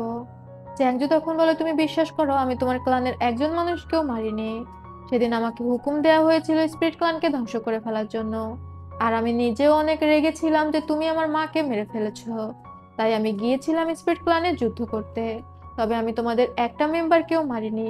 আর আমি কাউকে মারতে পারছি না দেখে ইমপ্রেস নিজেই তার সৈন্য দিয়ে স্পিরিট ক্লানের সবাইকে মেরেছিল। লাঞ্জি এটা বিশ্বাস করতে পারছিল না। চ্যাংজু তখন বলে, যদি বিশ্বাস করতে না পারো তাহলে তুমি আমাকে মেরে ফেলো। কিন্তু লাঞ্জি চ্যাংজুকে মারতেও পারে না। সে হতাশ হয়ে সেখানে বসে পড়ে। এরপর চ্যাংজু লাঞ্জিকে অন্য একটা ঘরে নিয়ে আসে, যেখানে কনসোর্ট হুয়ান বন্দি ছিল। তার মানে হুয়ান তখনও মারা যায়নি। সে লাঞ্জিকে বলে, তুমি তো বলেছিলে আমি হত্যাকারী, কিন্তু দেখো আমি হুয়ানকেও মারতে পারিনি। আমি আসলে কাউকেই মারতে পারি না। এবং এখানে চ্যাংজু হুয়ানকে মুক্ত করে দেয়। হুয়ান বলছিল, তুমি তো স্বার্থ ছাড়া কিছুই করো না, বলো আমার থেকে কি চাও। চ্যাংজু তার তলোয়ারটা হুয়ানকে দিয়ে বলে, তুমি বলেছিলে বন্ধুত্ব করার জন্য, নাও আজ আমি তোমার সাথে বন্ধুত্ব করলাম। হুয়ান তখন চ্যাংজুর তলোয়ারটা অ্যাকসেপ্ট করে, মানে বন্ধুত্ব অ্যাকসেপ্ট করে। আর তারপর সে তার ক্লানের উদ্দেশ্যে চলে যায়। লাঞ্জি তখনও পর্যন্ত কনফিউজড ছিল। এরপর লাঞ্জি আবারও স্নো কিং এর সাথে দেখা করতে আসে। তবে লাঞ্জি অনেকটা অন্যমনস্ক ছিল। লাঞ্জি বলছিল সে বুঝতে পারছে না চ্যাংজুকে বিশ্বাস করবে কি করবে না। স্নো কিং তখন বলে, তুমি চিন্তা করো না, যেটা ভালো মনে হয় সেটা করো। তবে তুমি ভেবো না যে তুমি একা, আমি সবসময় তোমার পাশে আছি। লাঞ্জি একটু ইতস্তত বোধ করছিল। স্নো কিং তখন বলে, আমি জানি তুমি আমাকে ভালোবাসো না, তবে আমি তোমাকে এমনিতেই সাহায্য করব, আমাকে ভালোবাসতে হবে না। তবে স্নো কিং আর লাঞ্জি যে আলাদা কথা বলছে, এই খবরটা আবার ইমপ্রেসের কাছে চলে আসে। ওদিকে লাঞ্জি আর স্নো কিং যে ঘরে কথা বলছিল, সেই ঘরে খোলা তলোয়ার হাতে চলে যায় চ্যাংজু এবং সে চিৎকার করে স্নো কিংকে বলে, তুমি আমার ভালোবাসার মানুষকে কেড়ে নেওয়ার চেষ্টা করেছো, আজ আমি তোমাকে মেরে ফেলবো। লাঞ্জি কিছু বলতে যাচ্ছিল, তবে চ্যাংজু লাঞ্জিকে নিজের কাছে টেনে বলে, কেউ আমাদের শুনছে। দেখা যায় ইমপ্রেসের স্পাই দরজার বাইরে থেকে শুনছিল। লাঞ্জি তখন বলে, স্নো কিং একবার আমাকে বাঁচিয়েছিল, তাই আমি শুধুমাত্র তাকে ধন্যবাদ দিতে এসেছি। তার আমার মধ্যে কোনো সম্পর্ক নেই। এবং সে স্নো কিংকে ইশারা করে দেয়। স্নো কিং তখন বলে, আমি লাঞ্জিকে ভালোবাসি। হতে পারে এটা অনসাইড লাভ, তবে আমার ভালোবাসা তো আমি প্রকাশ করতেই পারি, বাকিটা লাঞ্জির ইচ্ছা। তো এই বিষয়টা আবার ইমপ্রেসের স্পাই ইমপ্রেসকে এসে জানায় যে তারা লাঞ্জিকে নিয়ে একে অপরের মধ্যে যুদ্ধ লাগিয়েছে। দুইজনই লাঞ্জিকে ভালোবাসে। ইমপ্রেসের ইউনুস বলছিল, আপনি তো এখন 3জনকেই আটক করতে পারেন। ইমপ্রেস তখন বলে, না, বিষয়টা আমার কাছে ইন্টারেস্টিং লাগছে। তারা একটা মেয়েকে নিয়ে দুইজনে যুদ্ধ করে মরছে। এদিকে চ্যাংজু লাঞ্জিকে বলে, তুমি যদি সত্যি আমাকে ভালোবেসে থাকো তাহলে এখনই সুনো কিংকে মেরে ফেলো। আমি প্রমাণ চাই যে তুমি আমাকে ভালোবাসো কিনা। লাঞ্জি তখন বলে, সুনো কিং ইমপ্রেসের জন্য কাজ করে, তাকে যদি আমরা মেরে ফেলি তাহলে অনেক বিপদ হয়ে যাবে। তখন চ্যাংজু বলে, ইমপ্রেস এই বিষয়ে কিছুই বলবে না। তখনই ইমপ্রেস সেখানে এসে বলে, তোমাকে কে বলেছে আমি এই বিষয়ে কিছুই বলবো না? সুনো কিং আমার জন্য কাজ করে, তুমি আমার লোককে মেরে ফেলতে পারো না, আগে নিজের ঘর সামলাও। চ্যাংদু তখন রেগে লাঞ্চের হাত ধরে টেনে নিয়ে সেখান থেকে বের হয়ে যায়। ইমপ্রেস সোনো কিংকে বলে, আপনি আমার জন্য কাজ করেন, যদি সত্যি আপনি লাঞ্জিকে ভালোবেসে থাকেন আমি আপনাকে লাঞ্জিকে দিয়ে দিব। সোনো কিংও হাঁটু গেড়ে বসে ইমপ্রেসকে গ্রেটিং করার মাধ্যমে এটা বোঝানোর চেষ্টা করে যে সে ইমপ্রেসের পক্ষেই আছে। তবে ঝামেলা বাধে তখন যখন ইমপ্রেস জানতে পেরে যায় যে লাঞ্জি স্পিরিট ক্লানের। তার ইউনুস তার কাছে খবর নিয়ে এসেছিল, লেডি আন বলে দিয়েছে যে লাঞ্জি স্পিরিট ক্লানের সদস্য। আর এরপরে ইমপ্রেস তার সৈন্যদের দিয়ে লাঞ্জিকে ধরে নিয়ে আসে। সেখানে উপস্থিত ছিল ইয়ান, যার মাধ্যমে চ্যাংজু জানতে পেরে যায় যে ইমপ্রেস জানতে পেরেছে লাঞ্জি স্পিরিট ক্লানের। আর সে তো ইমপ্রেসের কাছে গিয়ে হাঁটু গেড়ে বসে অনুরোধ করতে থাকে লাঞ্জিকে ছেড়ে দেওয়ার জন্য। ইমপ্রেস তখন বলে সে স্পিরিট ক্লানের সদস্য, তাকে তুমি কোন আক্কেলে ছেড়ে দিতে বলো? চ্যাংজু বলে, তাতে আমার কিছুই যায় আসে না, আমি লাঞ্জিকে ভালোবাসি, সে যেই হোক না কেন আমি তার সাথেই থাকতে চাই। ইমপ্রেস বলে, খুবই ভালো, তুমি যদি লাঞ্জির সাথে সুখে শান্তিতে থাকতে চাও থাকতে পারো, তবে এর জন্য তোমাকে সিংহাসন ছেড়ে দিতে হবে, মানে লাঞ্জির পরিবর্তে সিংহাসন। এরপরেই দেখা যায় ইমপ্রেসের ইউনুস আসে লাঞ্জির কাছে। তাকে একটা খাঁচার মতো জায়গাতে বন্দি করে রাখা হয়েছিল। সে একটা কালো কাপড় নিয়ে আসে লাঞ্জির কাছে এবং লাঞ্জির চোখ বেঁধে বাইরে নিয়ে যাওয়া হয়, কেননা এটা তো ছিল ইমপ্রেসের গোপন জায়গা। লাঞ্জিকে যখন বাইরে নিয়ে যাওয়া হয় দেখা যায় সামনেই দাঁড়িয়ে আছে চ্যাংজু। লাঞ্জি নিজের চোখ খোলে এবং দৌড়ে গিয়ে দুইজন দুজনকে জড়িয়ে ধরে। চ্যাংজু লাঞ্জিকে কিস করে আর তারপর বলে, আমি সিংহাসনের পরিবর্তে তোমাকে বেছে নিয়েছি, তুমি চিন্তা করো না, আমি তোমাকে অবশ্যই মুক্ত করব। লাঞ্জি কিছু বলতে যাচ্ছিল তবে চ্যাংজু বলতে দেয় না। এরপরে আবারও লাঞ্জিকে সেখান থেকে নিয়ে যাওয়া হয় এবং পরদিনে দেখা যায় ইমপ্রেস চ্যাংজুর পদত্যাগের জন্য অপেক্ষা করছিল। লাঞ্জি হাসি হাসি মুখে বলে, দেখুন আমাদের ভালোবাসা কতটা শক্তিশালী, সে সিংহাসন ছেড়ে দিতে প্রস্তুত আমার জন্য। ইমপ্রেস হাসতে হাসতে বলে, এটা তো আমারই ভালো হয়েছে, বাসো আরো বেশি ভালোবাসো। একটু পরে সেখানে রাজার নির্দেশনামা আসে। তবে দেখা যায় চ্যাংজু তো সিংহাসন ছাড়েনি, বরং সে লাঞ্জির মৃত্যুদণ্ড ঘোষণা করেছে। সে লিখে দিয়েছে লাঞ্জির সাথে সময় কাটাতে গিয়ে সে তার রাজকার্যে মন দিতে পারে না, যে কারণে সে লাঞ্জিকে নির্বাসনে পাঠিয়ে দিচ্ছে এবং তার মৃত্যুদণ্ডের হুকুম দেওয়া হয়। লাঞ্জি তো এটা শুনে আকাশ থেকে পড়ে, সে কান্না করে বলতে থাকে এটা হতেই পারে না, চ্যাংজু কখনোই তাকে ত্যাগ করতে পারে না। এদিকে ইমপ্রেসের তো এই সিদ্ধান্তে খুশি হয় না, সে তো চাচ্ছিলই যে লাঞ্জিকে নিয়ে রাজা রাজ্য ছেড়ে চলে যাক। ইমপ্রেস তখন লাঞ্জিকে বলে, চ্যাংজুর মতো হার্টলেস একটা ছেলে নাকি আবার ভালোবাসে, আমি ওকে একটু বেশি সহজ মনে করেছিলাম। এবং লাঞ্জির কাছে এসে বলে, কি হলো তোমার কনফিডেন্সের? এটা বলে সে লাঞ্জিকে ধাক্কা মেরে ফেলে দেয় এবং সৈন্যদের বলে লাঞ্জিকে কারাগারে নিয়ে যাওয়ার জন্য। তবে চ্যাংজু এই সিদ্ধান্তটা অনেক কঠিন হয়ে নিয়েছিল, তারও লাঞ্জির জন্য অনেকটা খারাপ লাগছিল। বানশি চ্যাংজুকে বলে, আপনি একটা সঠিক সিদ্ধান্ত নিয়েছেন। চ্যাংজু আবারও তার মতো রাজ্য শাসন করা শুরু করে। তখন মন্ত্রিসভার অনেকেই জানায় যে অনেকদিন ধরে বৃষ্টি হচ্ছে না, আর এতে ফসলেরও অনেক ক্ষতি হচ্ছে। তাই চ্যাংজু সিদ্ধান্ত নেয় বৃষ্টির জন্য সে একটি পূজা করবে বা প্রার্থনা বলা যায়। তখনই ইমপ্রেস সেখানে আসে। ইমপ্রেসের সাথে ছিল লাঞ্জি। সবাই তো অবাক হয়ে বলছিল লাঞ্জির তো মারা যাওয়ার কথা, তাহলে লাঞ্জি এখানে কিভাবে আসলো?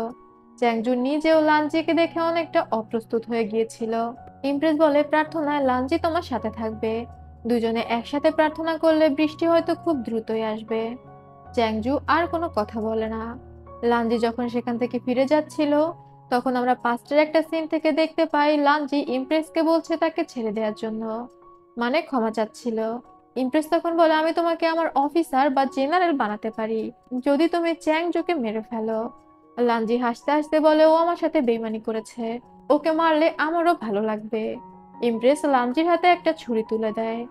লাঞ্জি মুখ শক্ত করে হাঁটছিল, মনে হচ্ছিল সে সত্যি চ্যাংজুকে মেরে ফেলার উদ্দেশ্যে এসেছে। এরপরে দেখা যায় চ্যাংজু আর লাঞ্জি প্রার্থনার জন্য একটা ঘরে উপস্থিত হয়েছিল। তারা একসাথে যেহেতু প্রার্থনা করবে, সেখানে কিছু রিচুয়াল শেষে চ্যাংজু আর লানজি দাঁড়িয়ে যায় প্রার্থনার জন্য। চ্যাংজু লানজিকে বলছিল, আমি ভাবতেই পারিনি ইমপ্রেস আমার জন্য এমন একটা ফাঁদ পাতবে। একজন স্পাই আবার তাদেরকে দূর থেকে দেখছিল। লানজি বলে, আগে আপনি আপনার প্রার্থনায় মনোযোগ দিন। এবং প্রার্থনা করার এক ফাঁকে হঠাৎ লানজি একটা ছুরি বের করে এবং সে চ্যাংজুর উপর আক্রমণ করে দেয়। তবে চ্যাংজু তো অতটা দুর্বল ছিল না, সে সহজেই লানজিকে হারিয়ে দেয়, উল্টে লানজির গলায় ছুরি ধরে বসে। সে লানজিকে বলে, আমি আজ থেকে পলিটিক্সের মধ্যে নেই। আমি খুব ভালো করেই জানি ঘরের মধ্যে কে কোন খেলা খেলতে পারে। তবে তখনই দেখা যায় বাইরে থেকে স্নো কিং চ্যাংজুকে আঘাত করে। লানজি তখন চ্যাংজুকে বলে, আমি কখনোই তোমাকে ভালোবাসিনি। আমি তোমার উপর প্রতিশোধ নিতে এসেছিলাম এবং আমি আমার প্রতিশোধ নিয়েই নিলাম।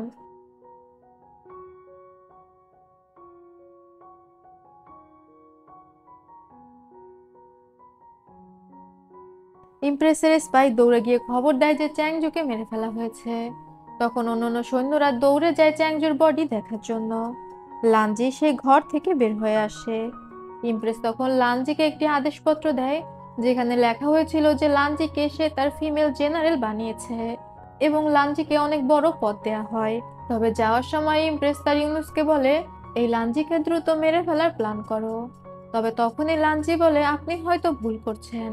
আমি তো আপনার কাছে পুরস্কার চাইতে এসেছি, কিং চ্যাংজুকে বাঁচানোর পুরস্কার। আর তখনই স্নো কিং আর চ্যাংজু সেই ঘর থেকে বের হয়ে আসে। ইমপ্রেস তো হা হয়ে তাকিয়ে থাকে। পাঁচটা একটা সিন থেকে দেখা যায় এই পুরোটাই তাদের প্ল্যান ছিল। চ্যাংজু লানজির সাথে দেখা করার মাধ্যমে তাকে একটা চিঠি দিয়ে দিয়েছিল এবং স্নো কিং এর মাধ্যমে এখানে মারা যাওয়ার একটা নাটক করেছে। ভিতরে ইমপ্রেসের সমস্ত সৈন্যদের মেরে রেখে এসেছিল স্নো কিং। চ্যাংজু ইমপ্রেসে দেয়া সেই আদেশনামা দেখিয়ে বলে, এটা আপনার বিরুদ্ধে প্রমাণ যে আপনি আমাকে মেরে ফেলতে চেয়েছেন। মেরে ফেলার জন্য লানজিকে আপনি জেনারেলও বানিয়ে দিয়েছেন। ইমপ্রেস তখন বলে, এখন আমি তোমাদের সবাইকে মেরে ফেলবো, সাথে সমস্ত প্রমাণও মিটিয়ে দিব। আমার এত বছরের প্ল্যান আমি কখনোই নষ্ট হতে দিব না। আর ইমপ্রেস যখন তার গার্ডদের ডাকছিল, দেখা যায় ইমপ্রেসের গার্ডরা কেউ তো আসে না, বরং সেখানে বানশি আর হুয়ান আসে, সাথে মন্ত্রিসভার সবাই। ইমপ্রেস তো হকচকিয়ে যায়, তার সমস্ত সৈন্যরা কোথায় গেল। চ্যাংজু তখন বলে, 6 বছর আগে আপনি প্রিন্সেস শোয়ের রূপ নিয়ে আমার মাকে হত্যা করেছিলেন। সমস্ত ক্লানদের ধ্বংস করার পিছনে ছিলেন আপনি। এমনকি আগের মন্ত্রিসভার সবাইকে আপনার কথাতেই আমাকে হত্যা করতে হয়েছে। এত এত পাপের দায় আপনি কিভাবে এড়াবেন? আপনার তো মৃত্যুদণ্ডই হবে। ইমপ্রেস বুঝতে পারে সে ধরা পড়ে গিয়েছে। এত বছর ধৈর্য ধরেও সে এই রাজ্যের দায়িত্ব নিতে পারল না। তখন ইমপ্রেস নিজেই নিজেকে মেরে ফেলে। সেখানে পিনপতন নীরবতা এবং এখানেই সিন কাট হয়। দেখা যায় চ্যাংজি তার ঘরে শুয়েছিল। তখন লানজি তার কাছে আসে। চ্যাংজু তখন লানজিকে তার কাছে টেনে বলে, তুমি কি এখন আমাকে বিশ্বাস করো? লানজি চ্যাংজুকে একটা চুমু দিয়ে বুঝিয়ে দেয় যে সে চ্যাংজুকে বিশ্বাস করে। এরপর চ্যাংজু তার সিংহাসনের দায়িত্ব বুঝে নেয়। এখন যেহেতু ইমপ্রেস ছিল না, এখন তো সবকিছু সে স্বাধীনভাবে নিয়ন্ত্রণ করতে পারবে এবং নিজের সিদ্ধান্তে রাজ্য চালাতে পারবে। এদিকে লানজি আর হুয়ান দাবা খেলছিল।